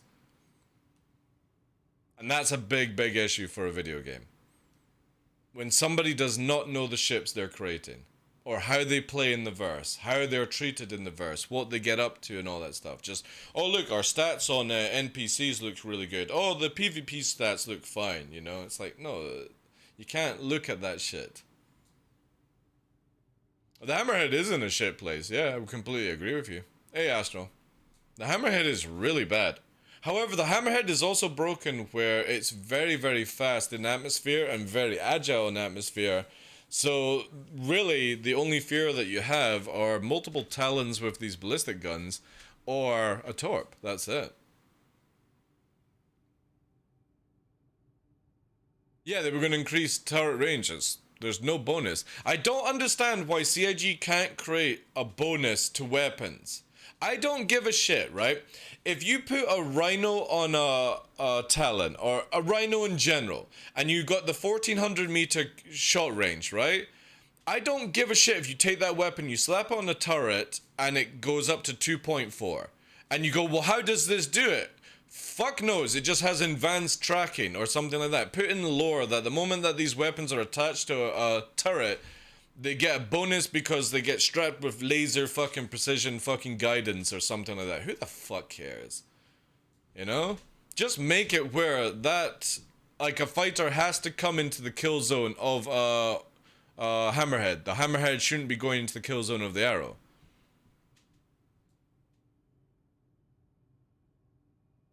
Who knows, Space 99? It's been going on for years though. And I really hope that they dial it in. I hope that they just eventually work out where the fuck they want their ships to be. And then when they work out where their ships to be, they go to the fucking people that do the website and update the website. Because the website is a joke. An absolute shit show that website is. Because it false advertises things continuously where you're like, oh, I'm buying a Banner Defender, it's a light fighter, but then the lead developer thinks it's a heavy fighter and it behaves like a medium fighter that falls apart. You know? Where does it stand? That's not fair when somebody goes to an alien sale and buys that ship, you know? With real money. And you're like, well, where's my light fighter gone? It's like it never was a light fighter. It's just so mixed communication with that company is ridiculous. And I would imagine it's the same in any major company, you know what I mean? But it shouldn't go on for multiple years, you know? Yeah, the kill zone of Hammerhead at 1500 is just really bad. And technically, even though you've got the kill zone of 1400 because of the speed of the projectile, it's roughly about 1000 that they will hit. Anything over 1000, 1200, you're not hitting shit, you know? It's too spread out. Well, we're talking with Edison Astral that basically a weapon, especially with the, what's it called, the Centurion that's been added in, the ground tungsten, that should also have a bonus to range of the weapon. Even though it's a size 4 Rhino, anything that gets strapped to a turret should have a bonus. And just add a bonus. Make a hidden bonus. Nobody is going to go, well, actually, the effective range of a size 4 Rhino is technically 1400 meters a second, but because it's attached to a turret, it has this hidden bonus, and yeah, well, go make a fucking YouTube video about it. Nobody gives a shit. Make it where they just are effective. Turrets need to be effective. They need to have bonus range, and they need to be good at doing what they're meant to be doing. Either that, what's the point of bringing a hammerhead? You just bring 7 fucking gladius, and it does a better job. Yeah, exactly. They can dial in a bonus, and then it just adds on to it, you know what I mean? It would be so dope. It would be so cool to see turrets actually being really, really effective. So, instead of outflying the ship, you're outflying the turret that's shooting at you. First of all, you've got to get past the defense of the ship, which is the turret. If you manage to do that, you get the reward at shooting the actual ship. Or make it where you can target turrets and kill them. You know what I mean? We used to actually be able to kill hammerhead turrets. You couldn't target them, but you could shoot at them with lag, and it would actually shut them down. But that doesn't work that much. It's easier to actually shoot the weapons off these days.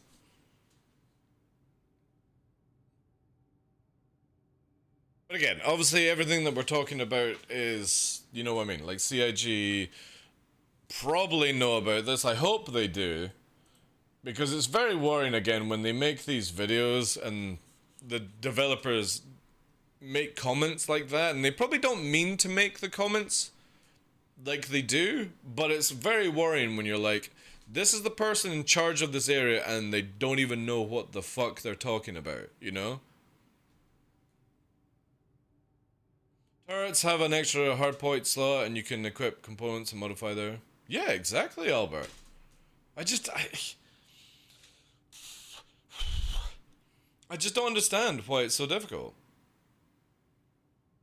Only turrets should get the EMP bonus. Fixed or manually held guns shouldn't. Yeah, that would actually be cool, yeah. I would like it where it'd be maybe harder to shut off the defense turrets, but easier to shut the ship down and stuff, yeah. I mean, Albert has it to a key there. I mean, literally all you have to do is have a turret and strap a fucking pack to it, and it's a mini cooler power supply, whatever the fuck, and it gives a bonus to range, and you can change them out how you prefer, you know? I want my turret to be more tankier. I want my turret to have more range. I want my turret to be EMP proof. And it gives a bonus to the turret. How hard is that? You literally have the mechanics in game for this stuff.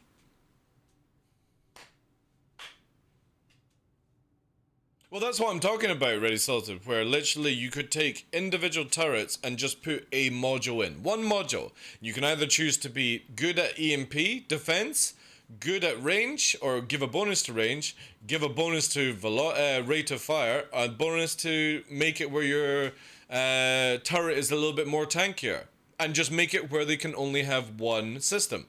It's literally a quick hardpoint module. And then the person who owns the ship can make a choice on it.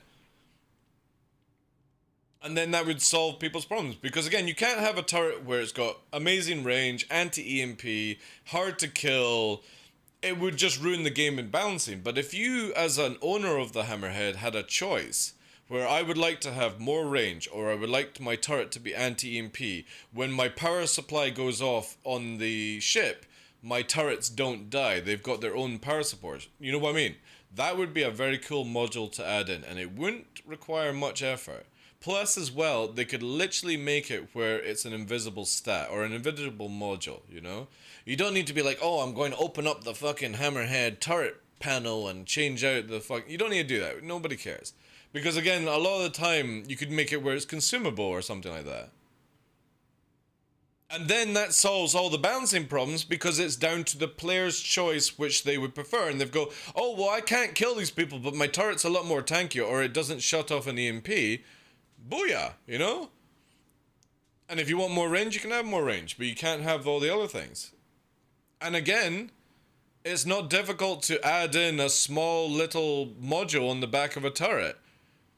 Like, if you look at the Cutlass or the Hurricane, you could literally get an artist to put a little pack. Literally a handheld pack, so that they don't have to do huge modeling changes, all these kind of things, and just make it where you literally go, alright, now we've got extra bonus range, because my little computer device, boop, boop, boop, boop, boop, boop, fucking gives me, you know, 1,000 meters more range. But now I'm more prone to EMP or whatever, you know? It would be dope. Because I don't ever see the point in multi-crew ships unless the turret is doing the job of another fighter. A hammerhead has to be as effective as, and I mean a fully crewed hammerhead, has to be the same effectiveness as 5 or 6 Gladius in my opinion. Let's say 5 because the Gladius can bring missiles. So if you've got a full 7 crew on a hammerhead, it has to be as good as 5 fighters in my opinion. Now CIG don't want it this way, they don't want it to be as effective, but it has to be. Because again, if I'm going to take 7 people and put them into one thing that can explode, it has to be as effective as the multiplying where I can go, you 3 kill that arrow, you 2 go after that ship, and then combine after you've dealt with your targets. Because that's the ability of fighters right now.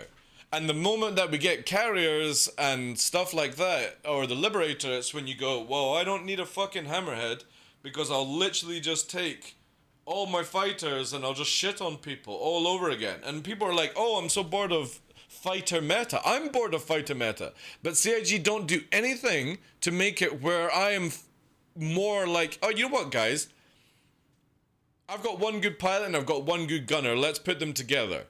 But right now, it's like, oh, look, there's 2 arrows, 2 Gladius. Alright, we're already fucking dead. You know? And I don't give a shit about any video that Avenger 1 or any other content creator fucking talks about. You have 2 competent fighters versing a Hurricane, that Hurricane dies in a fucking fire. Because it can't deal with 2 targets at once.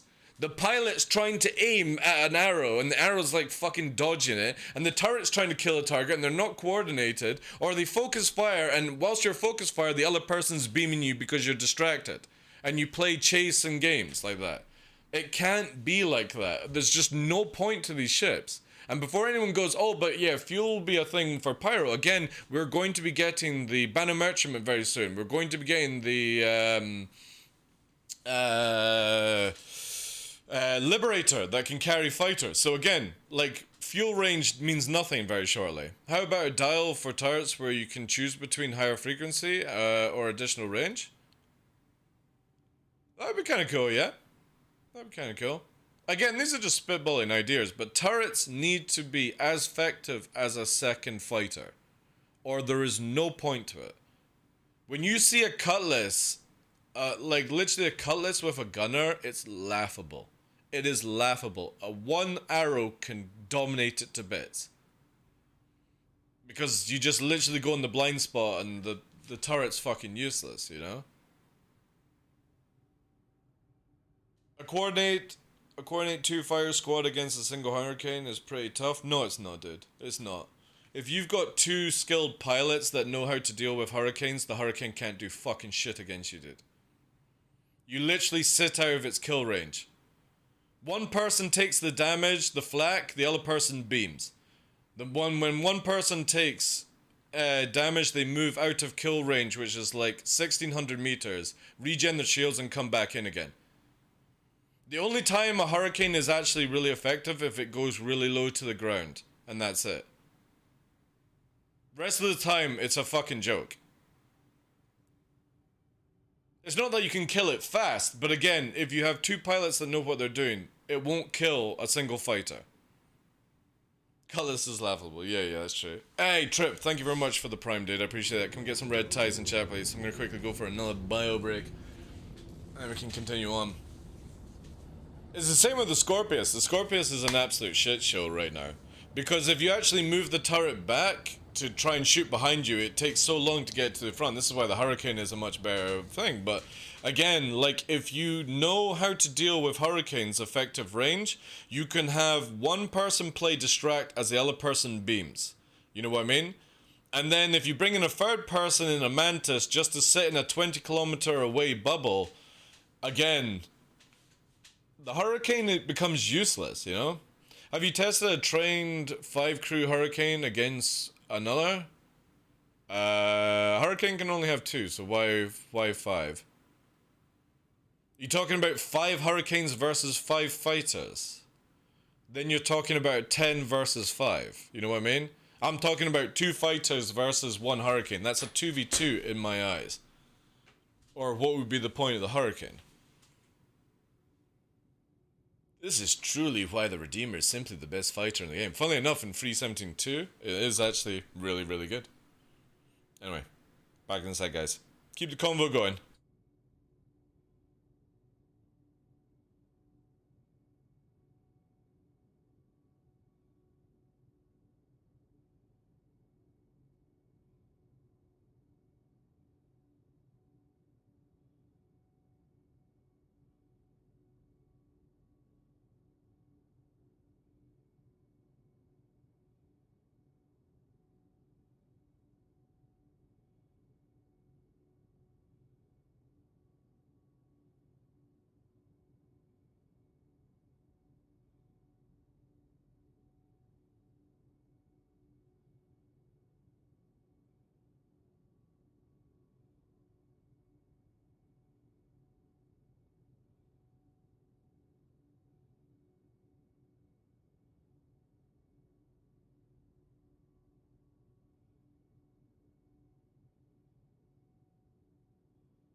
Whew.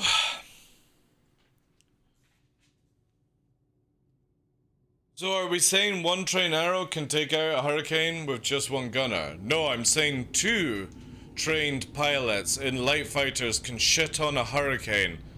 And if you know what you're doing, the hurricane can't do a fucking thing towards you. I'm not talking about 1 versus 2, I'm talking about 2 versus 2.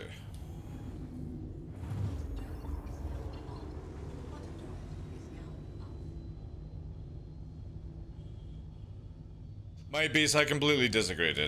If you have 2 pilots that know the limitation of a hurricane, there is nothing the hurricane can do. Me and the guys kill hurricanes all the time.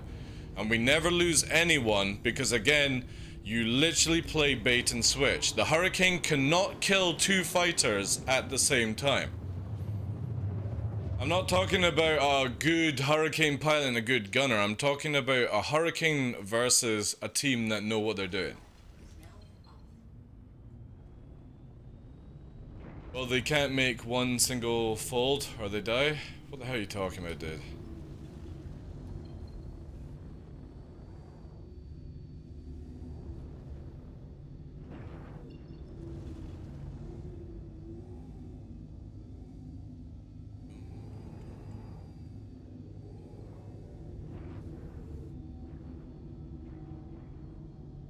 I prefer actual player gunners. Well, here's the thing. Right now, everyone is like, oh, the moment I've got a turret blade, my hurricane and me are going to be shitting on people. You're actually going to find that blades give a draw, where you might only be able to use 2 of the weapons on the turret. You have no idea what CIG are going to do with blades, but they ain't going to give you full control of a hurricane turret if that's what you're thinking. I can guarantee you that's not going to happen. It'll be where maybe you'll have control over 2 of the Panthers or whatever you have equipped to the turret and stuff.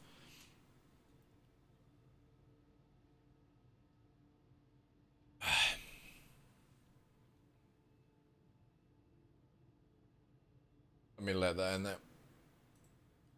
Try and watch with that word, Edison, you know what I mean? Dun, dun, dun.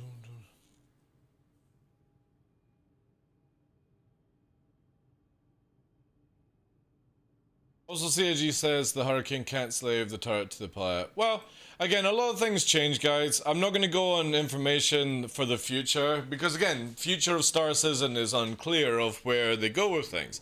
All we can do is give criticism and ideas, and maybe one day it will all make sense. But as far as I'm concerned, a hurricane should be a very, very scary thing, because it should be where you're putting, the moment you put a pilot and a gunner together, that is two people that could have been in two fighters, being able to do separate things and stuff like that. And for me right now, I just can't ever see a reason for like a multi-crew Cutlass, Hurricane, anything like that, you know? And the most annoying thing with that is, like with the Hurricane and other things, is if you got a gunner and you can't repair yourself right now, which is super annoying. So there's just so much meh around multi-crew right now. Yeah, you got a very limited fire arc, yeah. Because you gotta remember, if you've got a manned turret, you know, you'll probably have it where the turret you'll build, like, blades will most likely allow you to fire the guns, but it's not going to mean where you can literally have the turret automatically turn and stuff like that. And an NPC obviously will do what you like a normal gunner would be, kind of thing. I can guarantee you that blades will make it where the gun just sits forward and fires on the pilot's command, and that's it. But then two fighters will literally shit on a hurricane at that stage. Even one fighter would shit on a hurricane at that stage. If you can't actually turn the turret, you know. And again, this is just spitballing, we don't know the idea of where it's going to be. But I would imagine there is a limitation to what a blade on your ship will do, you know.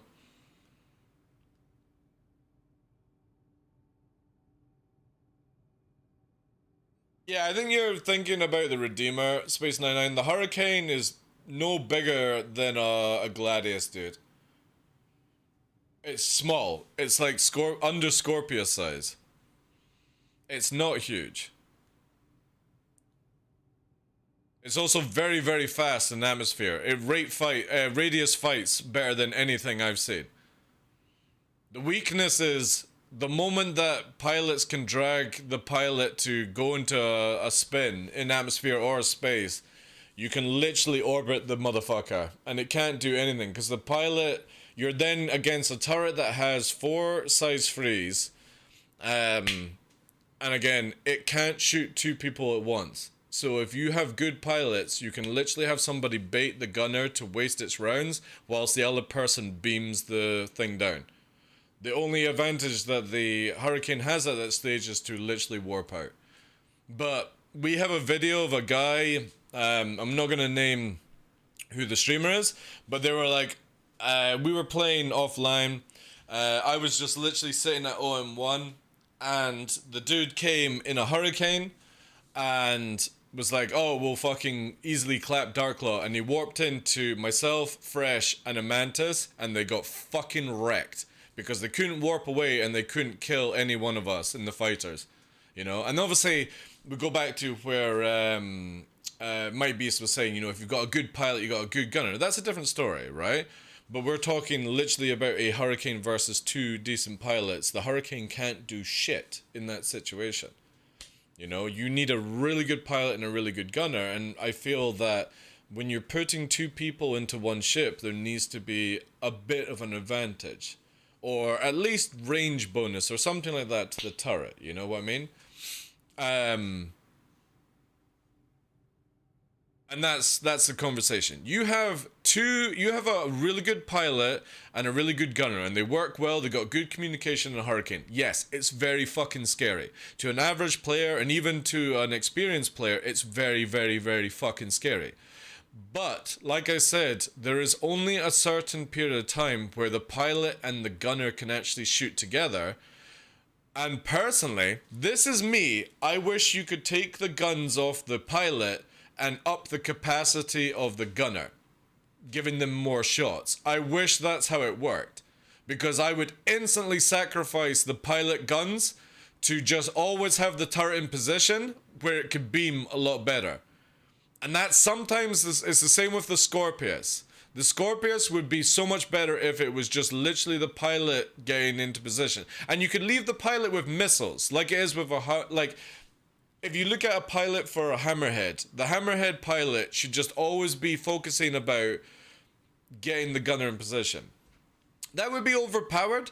Not necessarily, because again, you then only have one thing that can shoot. So if you have a 2v1 Mighty Beast, only the gunner can shoot at one target, whilst another target is shooting at the Hurricane.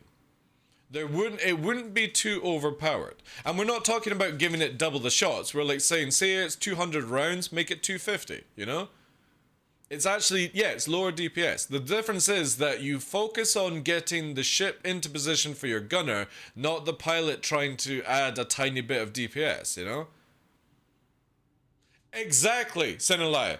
I have watched, every time I use a Hurricane, I do not even bother to try and, like, if it's an easy get on pip as the pilot, then I will. But I always prioritize getting my gunner into position over me trying to apply DPS. Because the moment I focus on trying to get in, all I hear is like, oh, I need you to dip the nose down. But I can't shoot, you know? So I kind of feel like, with the Hurricane, just get rid of the guns on the pilot and just make it where it's got maybe a few more missile slots on the front, and then just let the gunner have a 50 more capacitor shot, you know? It's lower DPS, but it means it's more like you're getting the turret into position, like you do with a hammerhead. A hammerhead is about getting the ship into position so your gunners start wasting away at things, not the pilot going, ooh, time for me to fire a missile. That's only a lucky thing, you know? Hey Amro, how you doing, Chief? Laughing in photography as well. Welcome in.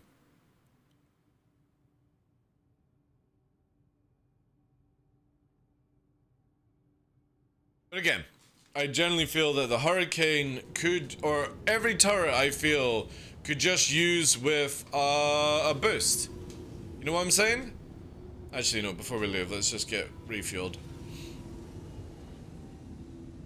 Turrets, I feel, need to have a range bonus. They need to be where even just an extra 500 meters distance would stop light fighters killing it out of its kill zone. You know what I mean? Like, again, because it's a bigger target, and you can do these, and again, when I'm talking about two fighters shooting a Hurricane, they're staying at range. It's not an instant, it's fucking dead kind of situation, but literally the Hurricane can't do shit against two pilots like that, and they can just whittle it down where it either warps away or it dies. Now, what would be awesome... Ooh, Senelana, thank you very much for that gifted sub. Come get some 07s and stuff in chat, please. It would be awesome if the Hurricane and turrets in general, say for example, they have size 3, 1400 range, make it where they can do 1600 range, that means that... or 1700 range, that means that the fighters can't sit out of this unfair circling jerk kind of situation, or corkscrewing, whatever you want to call it, where literally the light fighters become invulnerable to damage and they can just whittle down the Hurricane or the Cutlass or anything that has turrets. This is what I'm talking about, or the whole conversation is that literally turrets just need an extra like 250 meter range, and that means they can shoot you before you can shoot them, but not much, not where you're getting beamed like fucking 2 extra kilometers in distance. Just enough to be like, before you can fire as a light fighter, you're getting shot. That's it. That split second is all that a turret needs, where they're starting to apply damage and pressure before you can start applying pressure to the Hurricane, for example. And it wouldn't be overpowered, because again, all we're talking about is making it where light fighters can't stay out of the kill zone. It's the same with the Cyclone, or sorry, not the Cyclone, the Centurion. You can literally sit outside the kill zone of the Centurion and just missile it down. It can't do shit to you. You sit at 2k, it's like that. I can't fucking shoot you, you know? And you're just like that. Missile, missile, missile. Missile, it's like that. Meant to be an AA turret. I can't do shit. Ah, somebody just took the comrade out.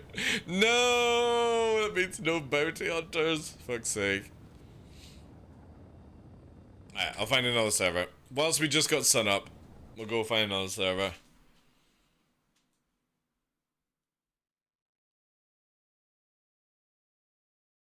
You can sit at 1600 and still, yeah.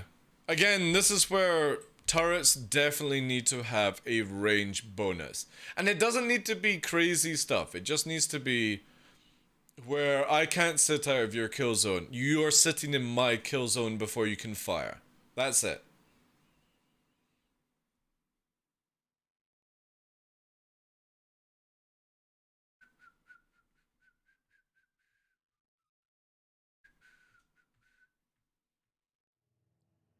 What I need.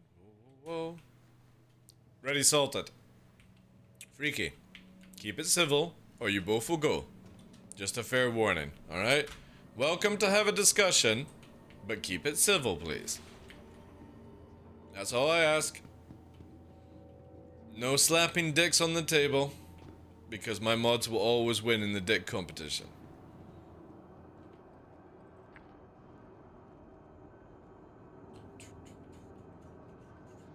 To be fair, I think it shot, depending on the turret. I mean, the Hurricane shot, I hope you're going with, front seam increase, something like the hammerhead. Well, again, yeah, I mean, you could look at it like, you could give the bonus, then Edison, to the size of the weapon. So say, for example, size 3 gets extra 250 meter range. A size 4 gets 275 meter range. Size 5 gets 300 meter range bonus or something like that. You know what I mean? That way, it doesn't become too overpowered where you're sniping people across the fucking verse. But bigger guns, you know, have just slightly bigger range. You know what I mean? It's very difficult to balance it where you make it where, like, turrets literally become OP. Fighters then can't ever get close to the target, or which they shouldn't really be doing anyway. But you know what I mean? We don't want to make it. Your vehicle has been delivered to the following location. Freaky. There's also no reason for you to say something like that, dude. Just say no problem, DarkLaw, and that's cool. We don't need the other thing. You know what I mean? Let's be civil, guys, alright? Even if somebody or in chat you're not agreeing with them, or you're not agreeing with what I say, there's no need to lower it down to kindergarten kind of playstyle, you know? Either agree with my rules, or depart for a wee while and cool off, you know? Not that you guys are getting heated up, I'm just making sure it doesn't get heated. That's all I'm saying. And Hazard as well, there's no need for you to join into the thing either, alright? I will literally slap bigger dicks down on the table than you guys can throw out right now. I said before, add a switch between rapid fire and a single shot sniper mode. What, for turrets? That'd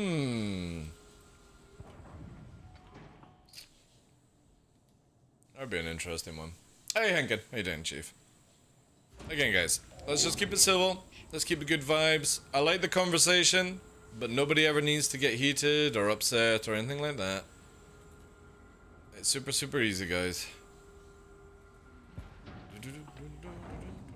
I hope I'm not in the same server. How was your stream today, Henkin? I saw that you're, you got your internet all good and all that jazz. I come in here and the topic is dicks. Cool. Well, we had a lot of big dick energy at the beginning of the show. Nestle, so yeah. I miss the old days where you use medium ships and win the fights against fighters. Right, so this is how I would like to see light fighters. I know a lot of people are not going to agree with on this one, but I personally feel Arrow, Gladius should only be able to fit size 2 weapons. And that goes with missiles as well. Size 1, size 2. Oh, hello. What the hell have we got here? Oh, hi. How you doing? Hammerhead? Alright, that's a good one. I feel that light fighters should be dealing with fighters. And then when you go into a medium fighter, you then up to a size 3 weapon. If they're slower and harder to turn, they should have more damage in what they can output. Then when we move from that to a heavy fighter, they're then carrying the size 4 to 5, which is then designed for more bigger ships. But then, hear me out on this, the Vanguard, Warden, Sentinel, and Harbinger should also be like the, the Hoplite, Sentinel, and the Warden should be the same as the Harbinger, where they can have 2 size 3s instead of 2 size 2 to defend it, because 2 size 2s is useless as defense in this game. So in my opinion, the Vanguards should have 2 size 3s as defense. But then you are got to remember that those bigger ships should be going for bigger targets, cutlasses and other vanguards and stuff like that. But you need to have the defense to deal with light fighters. But light fighters shouldn't be able to just fucking shit on everything in this game, so dropping their weapon size down, so an arrow would only have 2 size 1s and 2 size 2s as fixed, and if you wanted full gimbal, you're a full rack of size 1s. However, 4 size 1s is technically the same damage as 2 size 3s. You just have more capacitor. So even though you would have less shots, or less damage, you would have more shots as an arrow and a gladius player. So instead of you going, oh, 30 shots, reload, you'd be 40 or 50 shots before you reload, and they're going to reload faster with the current state of the game. This would allow dogfighting to be about dogfighting, but the bigger ships, the medium ships, would have more of a role where when they come in, they have bigger weaponry to actually apply damage with. This is where I would like the game to go with. It might not ever go this way, but I feel that the drop in size, like if you look here, I would literally have 40 on my Bulldog, I would probably have 30 in my size 2s. That's going to give me more output, but less ability to just strip shields down, strip the HP down, and it doesn't become meta fighter swarm after that stage. And then you would see sabers, hornets, defenders, whatever you want to bring, being a little bit more viable, because if they get on target, they apply more damage, more shot, you know? Hey Space Jam, how you doing, Chief? And this would be really, really cool to see. Even if it didn't work out, I would just love to see Gladius and Arrow lose their size 3 armament. And they're not even able to carry size 3 missiles. Or size 4. They literally go down to anti-fighter setup. This leaves the Buccaneer, the Hornet, other ships like that, where they're designed around being less maneuverable, soak up a little bit more damage, but they can deal a little bit more damage out when they get on target. I think this would be fair.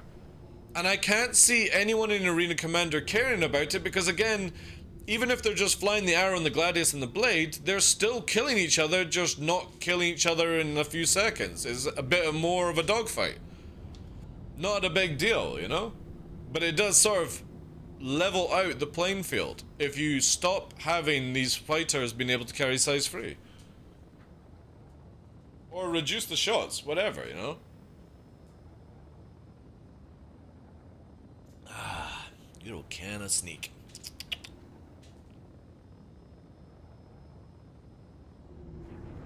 Well, yeah, I never, like, for me, I don't think, they should definitely take away the size 4 from the Talon, and give it, like, I don't know, 4 size 3, 4 size 2, in my opinion. That would be dope. And same with the Carthol. Just make it 4 size 2. And then their bigger brothers in the future can have more, you know? Hey, man. How you doing, Chief?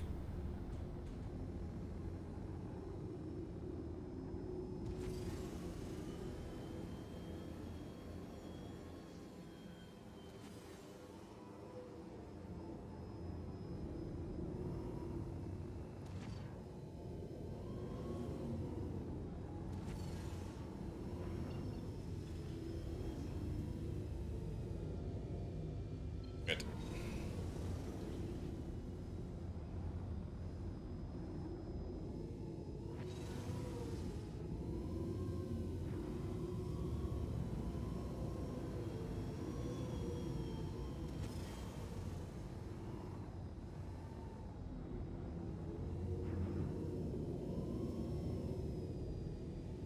I was showing Spleen in this area, this exact one, for maybe a possible racetrack in the future, who knows.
Maybe try and find a different route. We've got this one sorted.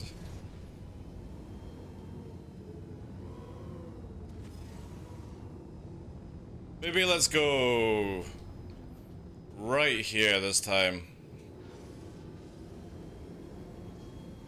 Yeah, let's try this one.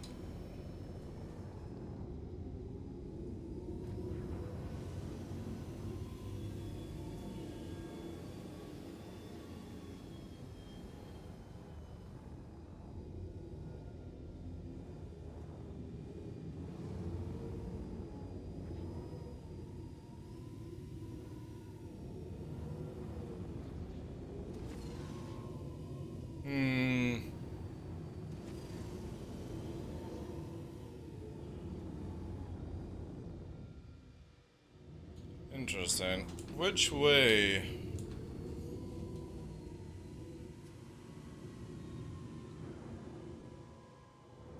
Oh, it does have a crossover. Oh, okay. So we do this then. Round this. Row. Round this. And then... No. Here. And left. Left. Yeah. That brings you back into the line.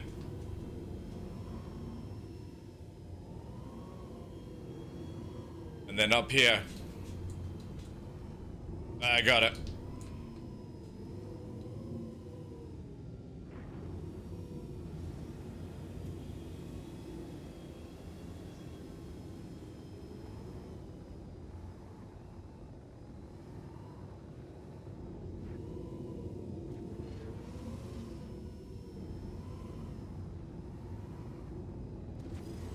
Left here. Push round. That's this one.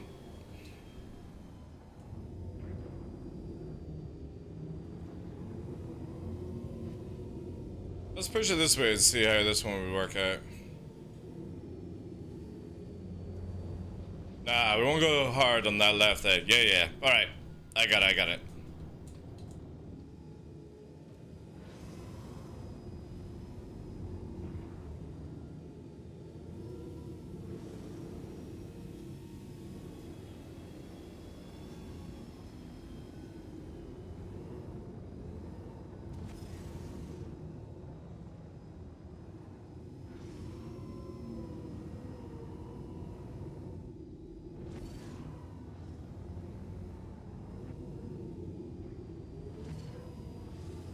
Round here.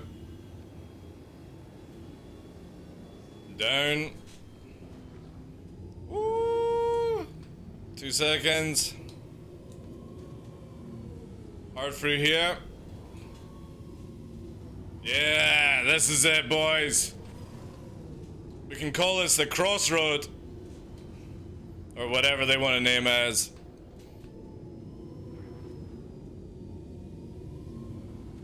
Over this one as well. And back end. Hey, Captain Explorer, thank you very much for that, dude. Also the Prime for the 5 months. I appreciate that, sir.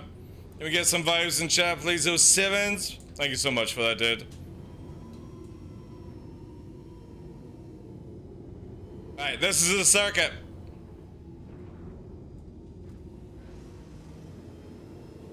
Round.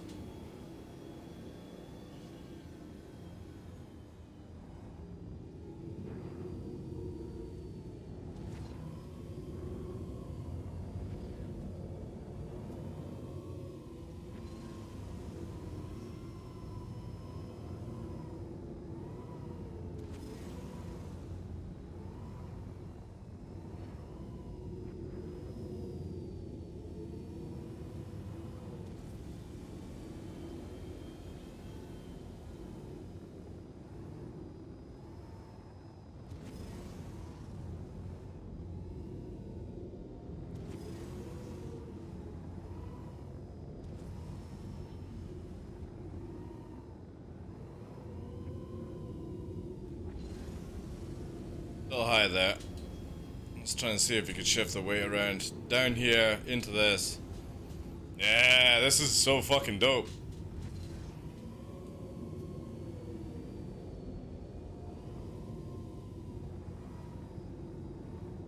Oh, done it though. Nope, too cheesy.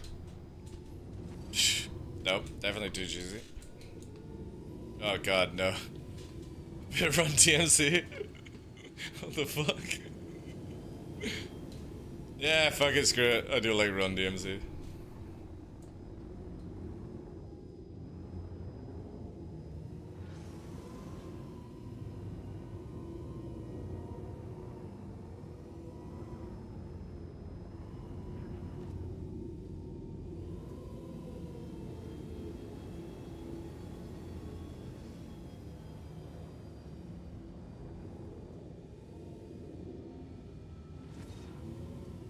Ooh.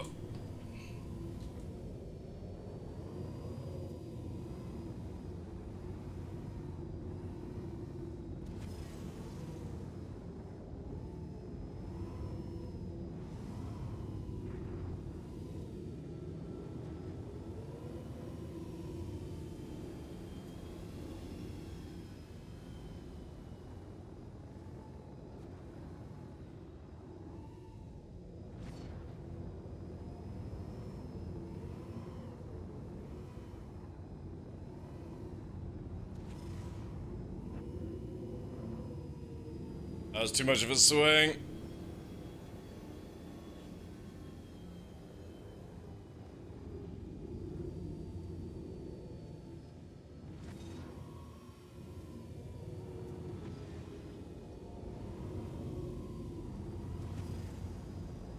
Yeah, I definitely need to get Spleen to see this one. This is actually pretty fucking dope. It's got a lot of straights as well, but also a lot of drifting.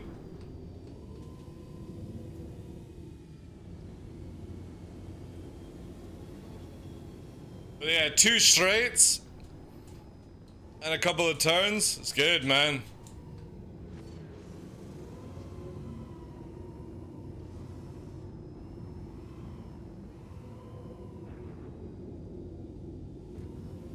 That was bad. I gotta watch for that rock there.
Yeah, this is cool.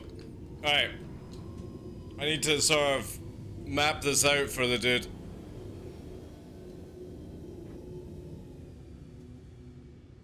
Alright.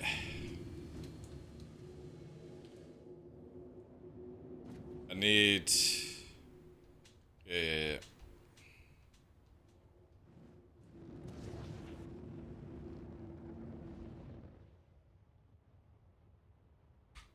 Go. Alright.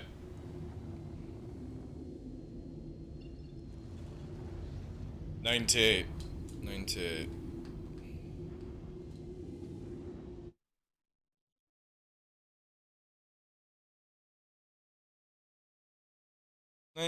Kilometers. Prashad.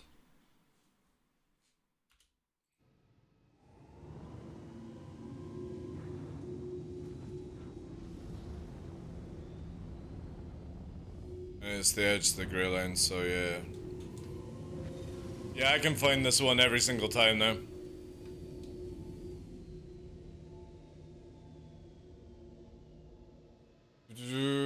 Thank you again for the subs, guys.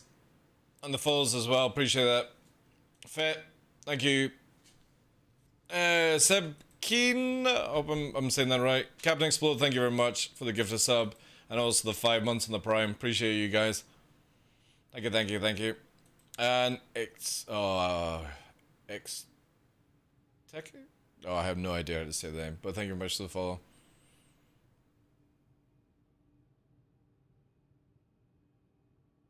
But yeah, this is a pretty dope track, like. Obviously, we need to work on it a little bit more, but it's got this really, like, nice curvature to it.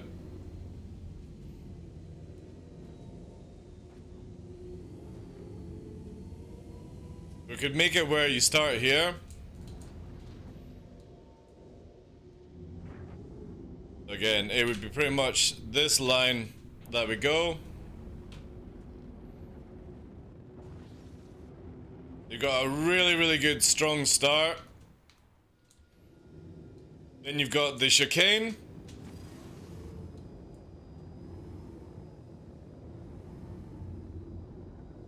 Get to the first mount. And it's going to be around this to the right. Then it's around the second one here. Down. Into the canyon again. Right. Then a hard left, so it dips your speed, so you can't go straight. Hard right again. Into another hard left. Then it's speedway. Through. Line up. And then it again round on the drift here. Back to the start. That's pretty fucking dope, like. Do I enjoy flying any other ship? Not really just now, no. The arrow sort of gives me everything I need.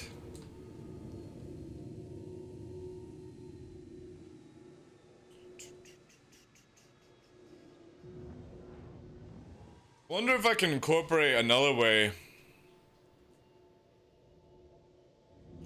I would love to do this. This might also be... Ooh, wait. Where does this start off? Ooh, wait.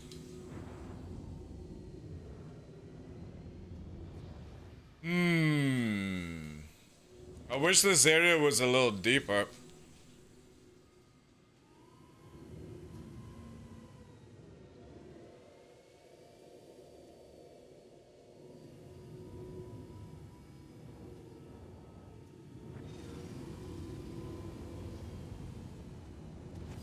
I wonder here, if we come in, we go down this way.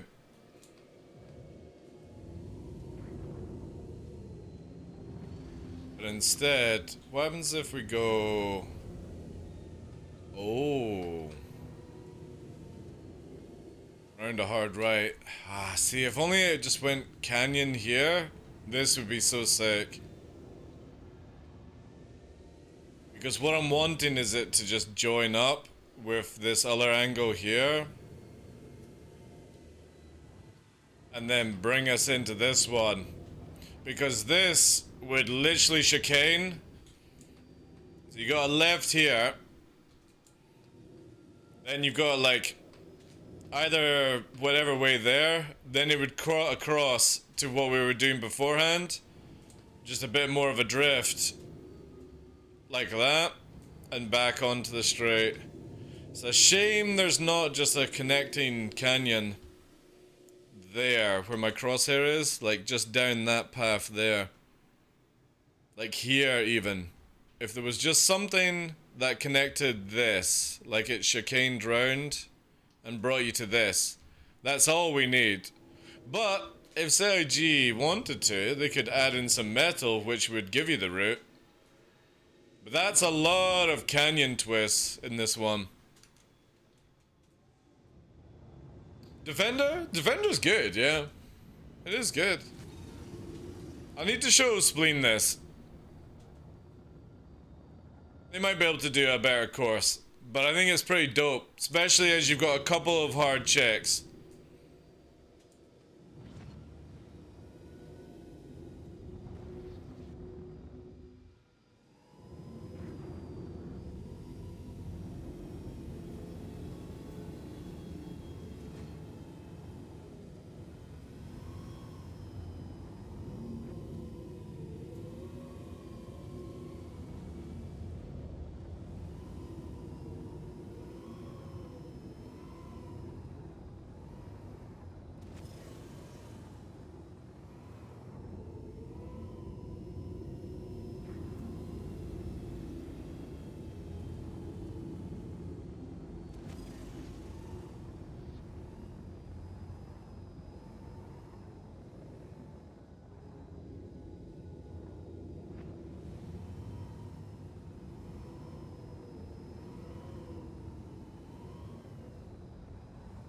Yeah, it's really dope. I like it. All we would need is some markers, and it would be a good little runner. Down, down, down, down, down.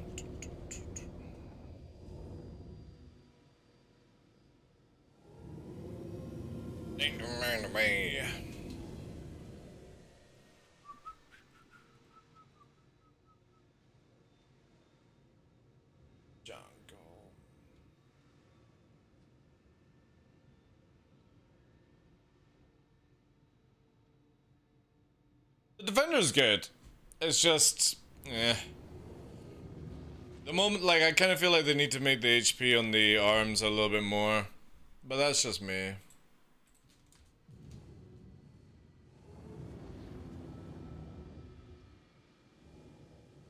Down.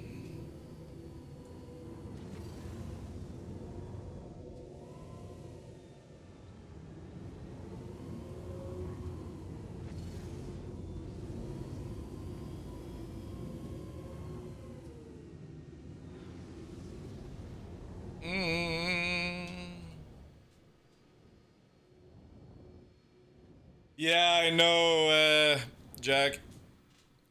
I really, really wish we could make our own beacons or something like that. Can you imagine, like, if you could bring in, like, a cutlass and you push out, like, the big boxes and it makes this big just fucking ring, you know what I mean? And even if it clipped through the ground, you know what I mean? Like, you could literally have it where it just projects light. You could have it at nighttime. Make it where the boxes, like, have lights on each side. So when you press a button, basically your box goes like that, and projector lights go up, and this big ring just appears. And you can make it where people can dive through. And then, I don't know.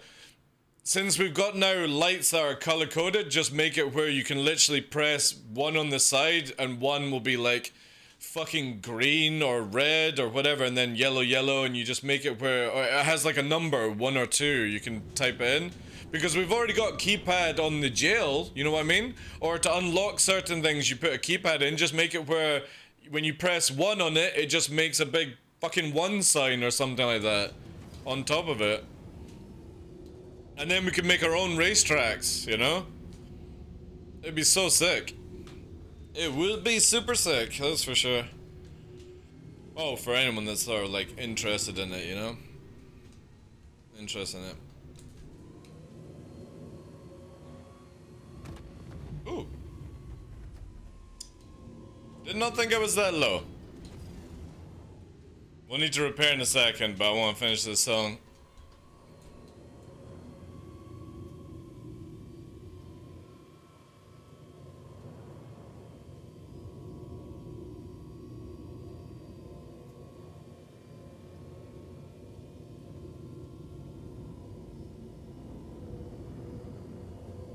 Gonna be pretty fake since we've lost the tail fin, sadly. Now I can yaw way more than I should be allowed to do.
Yeah.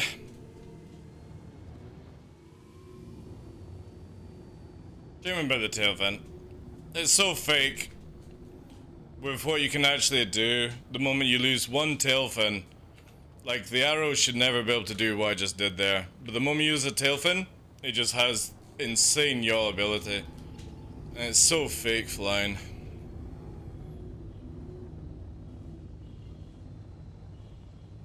Even worse when you lose both of them, like.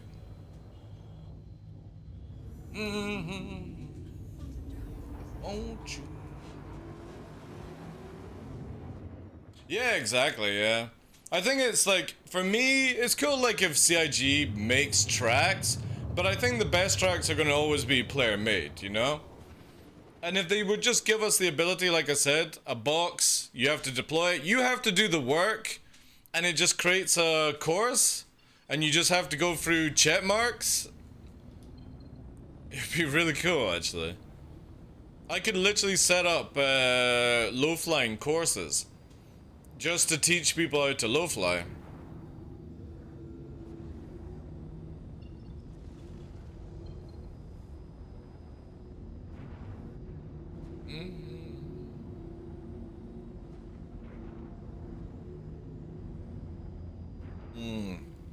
Sneak purple storm in a can. Ooh, so good. kind of wish they would do more canned flavors. I'd be all over that stuff.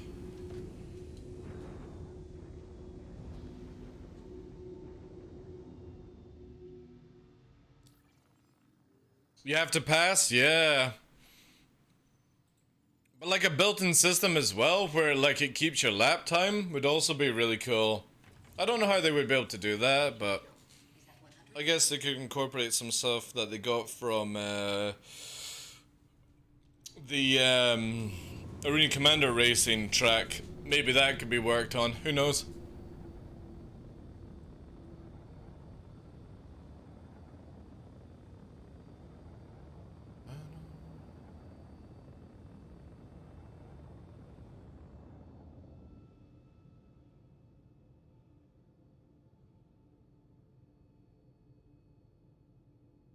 Don't you?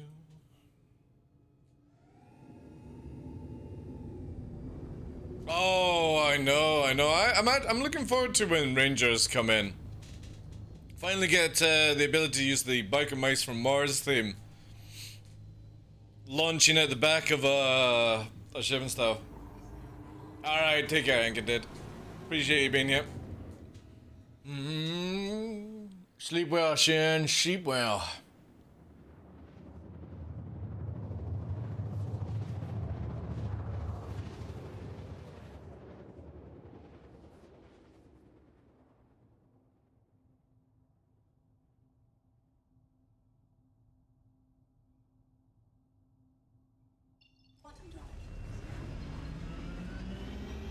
Right. Let's see if we can find it exactly. Go 120. We're gonna shift the weight here. Get it exactly lined up for in between 120. 115. There we go. Right. 100 out. Got a Tumble Ranger myself. I guess we'll have a lot of crashes first day.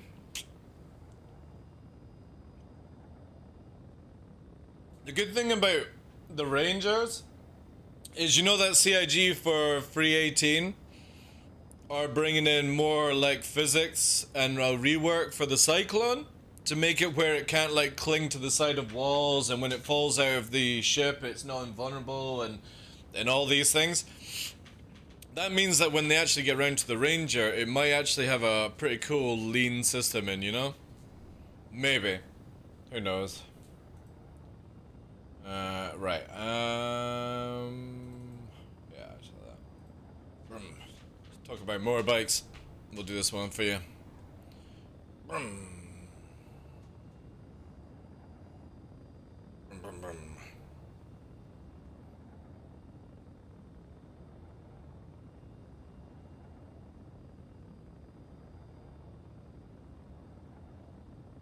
This had a great video, like, fucking love the Motley Crew, like.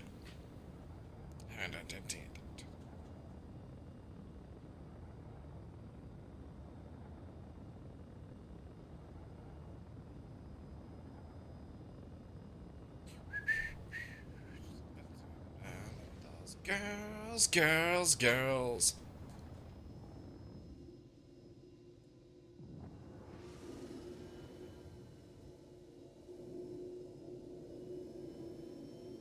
See if we can fight it then.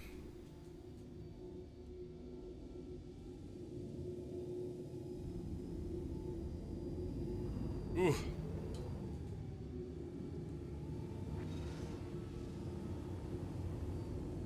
There it is, I think.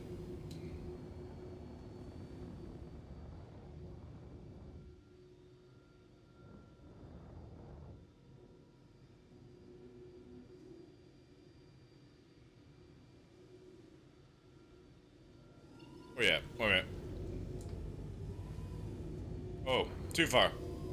It's probably this one then.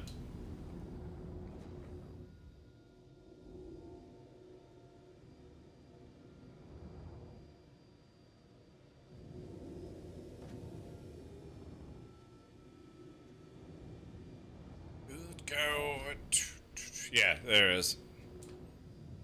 Damn, bam, bam, bam. Yeah, so it's that easy to find. There she is. There's the hell. Just tell me you don't. Cool. We can find any time then. Nice. Nice, boys. Nice. Oh yeah, I'll definitely show this to Splint.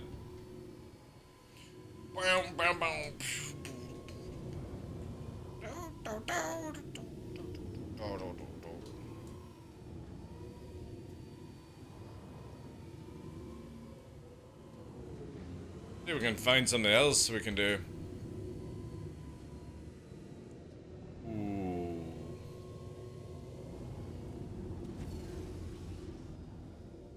And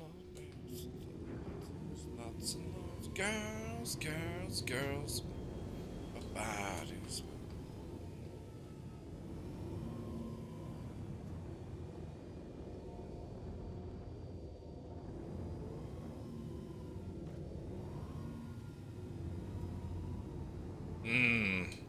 Kind of if that was a canyon as well, maybe.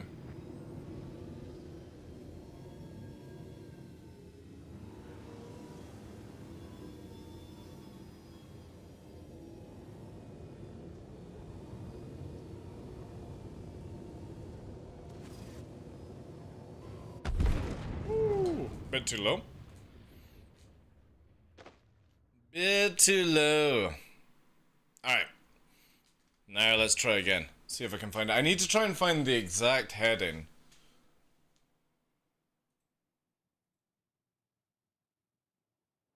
We know it's 98, but I need to know... I think maybe if I go...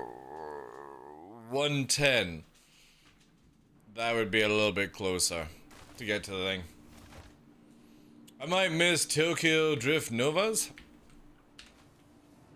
Again, there's so many places that you can take tanks to. I just wish there was like some more outposts and stuff where you could spawn them or something, but yeah. What do you think about the Ares series? I think they're... Oh yeah, the Ares is useless. I was saying literally a few... like an hour and a bit ago that the Ares can be outdone, like the Inferno can be outdone by a Talon. One Talon with those ballistics is the same as an Ares as far as I'm concerned. Two Talons vaporize a Hammerhead. Stand by. You know, Ares Inferno is just a joke, and the Ion is a joke, an absolute joke. How do I contact Sig with a question? Spectrum. That's how you do it. And if you got a support thing, like say for example your account's buggered up or something like that, then you would do the support stuff. But if you're just asking a question or putting some ideas down, Spectrum is the best place for it. Ooh.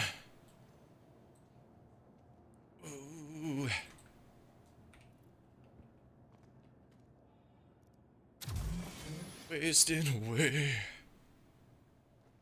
The Ares was a terrible idea. I agree with you on that. However, the cockpit of Crusader ships are amazing. So I would love to see a light fighter or a medium fighter by Crusader. Because every cockpit they've done so far for Crusader has been good. Really, really good. And I would love to see a light or a medium fighter being created. Maybe something like a Saber, but from Ares or something like that. That would be cool. Woo! Spicy. Hey, Phantom, how you doing, Chief?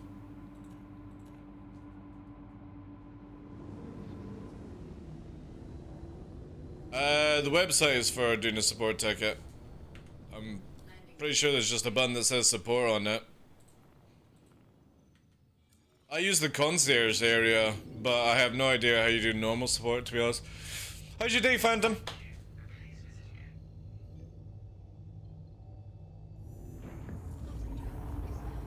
At this sort of stage, like, you know how they make the Ares better? Just strap another size 7 weapon on it. That's it. Don't change the flight. Don't change the fix assist. Just slap another weapon on. There we go. That'll do. Personally, I think they should just shit can that shit, but you know they ain't gonna do that.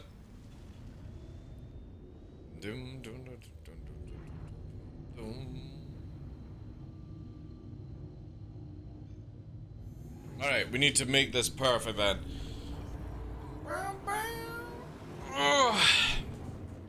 110. Let's try 110.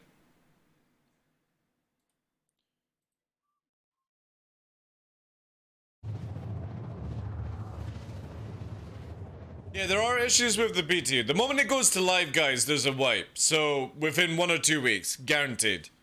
The moment that PTU runs well, it goes to live, you get wiped. So, that is inevitable. Alright, let's make sure we're stationary. And we're gonna line up here. So I think, let's go this way. 100 or 98 out. So it's literally to when we reach the mountains. Let's see if this one works for a splen. I gotta start farming my rep up. Why? Why? Why not do that in live? This is one thing I don't understand, why everyone's like, oh, I've got to get on the rep grind. Why don't you give yourself some content for free 17.2 live? Why do it now, then you do a few missions, you've got your money back, and then you've got nothing else to fucking do? Do your rep grind in free 17.2 and give yourself... Again, everyone's like, oh, I've got to get my ships back, I got to get this back. For what? There's nothing to fucking do in the game. Why do you need to speed it up? Just patience. Have something to do. Grind rep and free 17.2. Don't waste your time right now. It's the same as when everyone goes hardcore at the content on PTU. It's just like, you've just literally taken everything away from yourselves. Now, we drifted a little bit here because of speed, so let's aim for these hills here. And I think it's roughly about here, so yeah, about 110 was actually pretty much spot on, actually.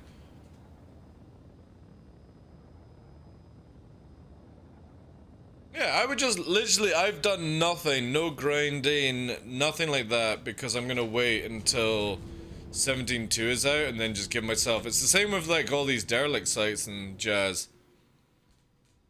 Holding off, hold the line. Alright, so this is, maybe, is it?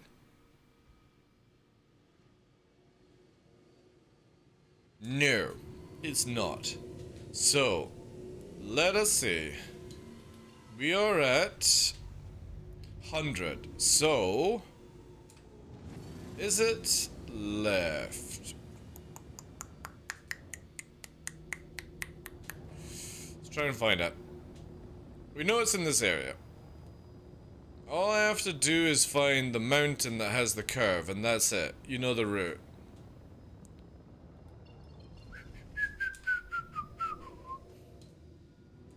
A little bit more like that. So actually it would be probably about 100 to look at. Yeah. Alright, okay, I know where it is now. Did I do it like a lady? There's my wreck. So yeah, it's round on this.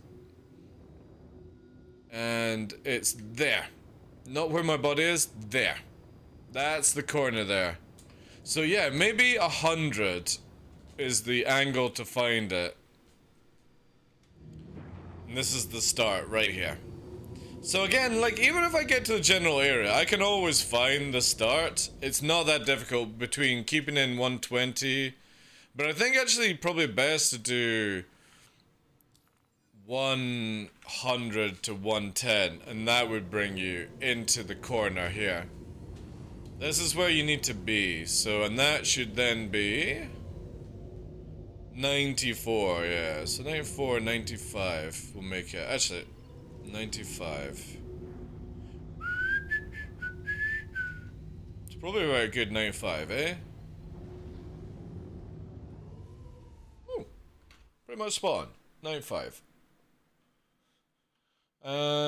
Private, so it is heading 100 to 10, 110, 95 out. That's probably the best I can give to trying to find it all the time.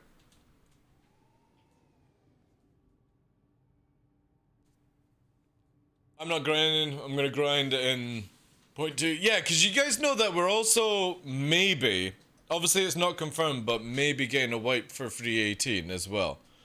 Or one of those patches area. There is not just going to be a wipe and then it's like 6 months of no wipe. or maybe 6 months, but you know what I mean? Like, expect another wipe coming very, very shortly after 3.17.2. Because they are only wiping right now because the database is so scuffed because of Free Flight in 3.17.1. Not the one that's just been or the one that's on just now, but the previous one for Invictus. So they have to wipe it for there, but they were planning on doing a wipe for like 3.18 when it goes to live, which would be Q1 of 2022. So that's like what? Give or take 6 more months? 7 more months, something like that? Maybe 8. But yeah, I would imagine prepare for that. Because again, when we get 3.18 at the end of this year is meant to be in PTU for like 3 months, and then they'll go live next year for it. And it'll be 3.18.19 and then possibly 4.0, however they decide to skip the stuff. Again, I have no idea where they go with it.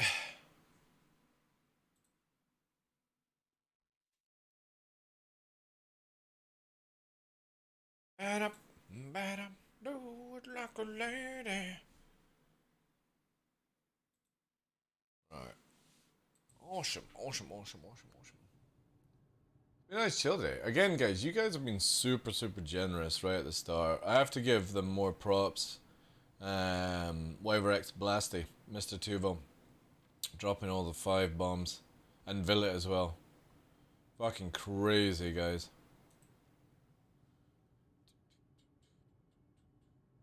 People should look to test 3.18 PT more than grind. Well, that's what I'm going to be doing. Like, because 3.18 is going to be like 3 months of PTU, I'm going to just be on PTU. And that's it.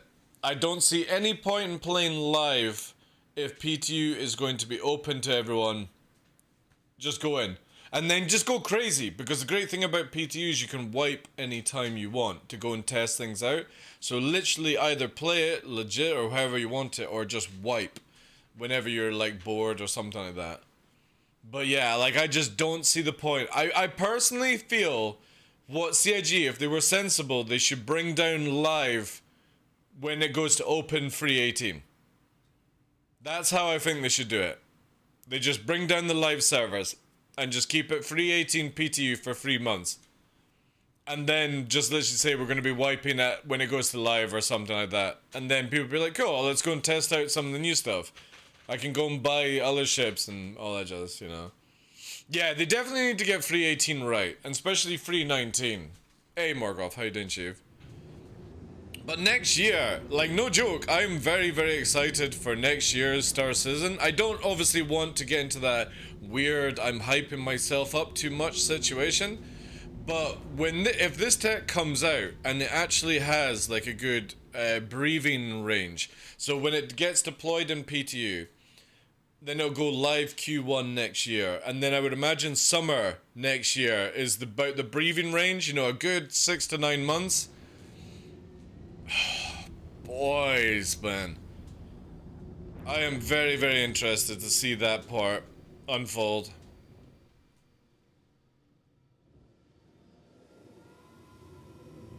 And I don't need any more ships or anything like that. I just want to see some core mechanics added in. Salvaging, persistent ability, a little bit more of cargo refactoring, maybe some medical gameplay changes, some bounty hunting changes, you know? I want to see refuel, like, right, okay, so, before anyone freaks out on this one, I want them to shut down a lot of outpost refueling. Repair, rearm, fine, no problem. But I actually want them to make it where you can refuel on a starfare whilst it's landed. Maybe make it where the nozzle turns around and goes up the way. But I want it where you're forced to use up more starfares to refuel. Or players start refueling, you know what I mean? I really dislike the idea that on outposts you can refuel. I think you should have to go to a truck stop to refuel. No Port Olisar. Grimhex, yes. Because obviously there's no neutral outpost or no truck stop. You know what I mean? I would like it where there's more reasons for people to start being fuel rats. Instead of, because again, it's not used at all, because for me, I'll just go to Shubin and refuel. But if I could actually stay here and just siphon off a starfare, that would be pretty cool, you know? Yeah, but we're not going to get the Vulcan anytime soon. But what I'm saying is, like, they literally brought out this fuel mechanic, and nobody does it. Tuscan, you know what I mean? Nobody uses starfares to refuel, because you can do it outposts, Port Olisar, Grim Hex, all the truck stops, every fucking place you go to can refuel you. And it's like, why even bother adding the mechanic? Why add it in? To be fair, until they fix bigger ships, I have zero interest in playing the game. Don't get me wrong, but I want to do big ship combat, which, well, that's a different story, but yeah. The Redeemer's fixed in 3.17, 3.17.2, which is really good. Like, CIG have sorted that one out, you know? Pyro, yada yada and such. Yeah, I don't want it to wait until Pyro. I just feel like what to do is make it where only one outpost on a moon can refuel. Make it where it's a campable spot. Who knows, you know? Then make it where people want to do fuel rat stuff more, you know? The Nutcracker's fixed on it. Neshi, so you know the engines? Right, in 3.17, you could literally take one arrow and fire a couple of, you know, the circle that's attached to it? Fire a couple of missiles and that thing pops off and the engines just disappear. Now, that doesn't happen in 3.17.2, so the thing is a fucking tank. It doesn't fly any better. It doesn't need to fly any better. But turret speed has been increased and its tank is up. Not on its global tank, just where it can't be blown to pieces with engine loss and stuff like that. So I tested it out on PTU for everyone. You can go back like 2 or 3 days VODs on YouTube, !VODs, if you want to see. And I fired 13 to 16 size-free missiles at a no-shielded Redeemer, and it didn't kill it.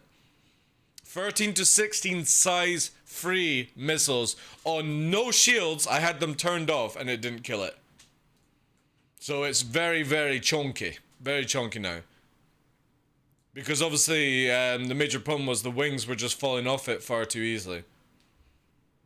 It still has the clattering food inside, but there's nothing you can do about that because obviously, as well, you can't open up the fridge to take the food out of the Redeemer. It's now completely locked behind nothing, so... But I'm actually going to be spending a lot of time in the Redeemer with the Org, because it actually serves us as a purpose. For us, we're a small org. We don't need like big transport troop carriers. We just need heavy guns on the field that don't die in a split second like it does right now, and then flyboys. That's it. Until we can get like Liberator and Banner Merchantman. Banner Merchantman's going to be my mini battleship, by the way, because I'm going to literally turn it into a carrier stroke battleship. That is my plans for Banner Merchantman. It's not a transport trip or a bazaar or whatever you call it ship. Bazaar. It's gonna be my mini battleship. Will TDL move to Pyro or stay in Daemon? Oh, I'm moving to Pyro. 100% did. I'm a 2012 backer, dude. I have been here from every single model that they've thrown us, from just sitting in my hangar jumping a grey cat through a flaming hoop. You know what I mean? I have been here right from the start, and the moment that I can leave Stanton, I'm getting the fuck out of Stanton, because I literally want to just be in different areas. The only reason I go to Daymar and not Microtech is because there's no place for a criminal to base near Microtech, and it's such a pain in the ass to fly 20 minutes if you die, you know, or crash. So that's why I've been low flying for all this time on Daymar. It's not because I'm a fucking hardcore Daymar lover. It's a cool place, don't get me wrong, but I would prefer to be on Microtech because it's a harder atmosphere, or I prefer to be at Herson. It's just, I play as a criminal, or at least somebody with crime stat, just so bounty hunters can come after me without being, oh no, stream snipers, you know, shit like that, so. But yeah, Pyro, I'll be straight into it with the boys, you know? No, they've not doubled the HP on the Redeemer, Edison. They've not doubled the HP on the Redeemer. The Redeemer just doesn't fall apart right now. That's all. That was the only problem with the Redeemer. It wasn't because it didn't have enough HP. It's got plenty HP. It's got 2 size 2 shields, you know, or however many it is. The Hammerhead is so old, it just needs some love, and it's not on CIG's list, you know?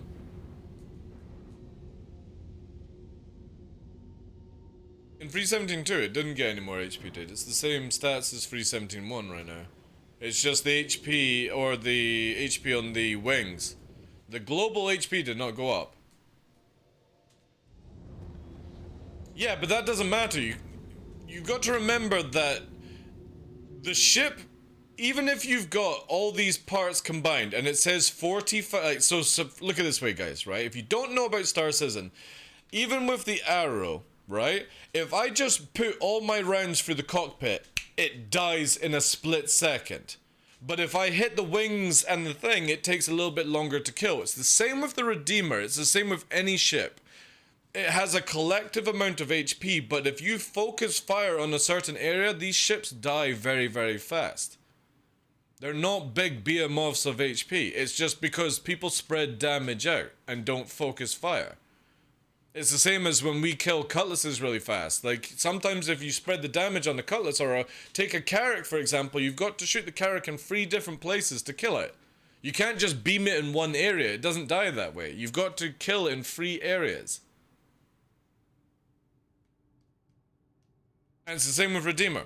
The wings just got a little bit of an HP buff, but it doesn't make it any more tankier. It just means it doesn't fall out the fucking sky as easy. Yeah, but they didn't increase the HP on the cockpit and the main fuselage, Edison. That's the thing. Total HP went up, but to kill it didn't. If you still can aim properly, you can kill it just the same speed as in 317.1 or 316. The difference is you have... Oh, you've got to be shitting me. Well, that's a new one, chat. I got an 890 chasing me. And I've got a Titan. Oof. That's a spicy Wagagumi. Cross section coming in.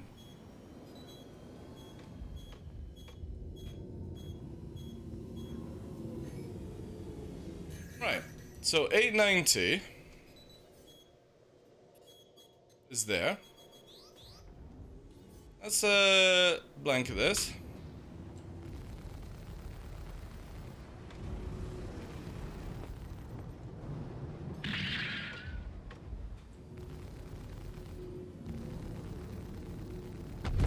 Fire support dead.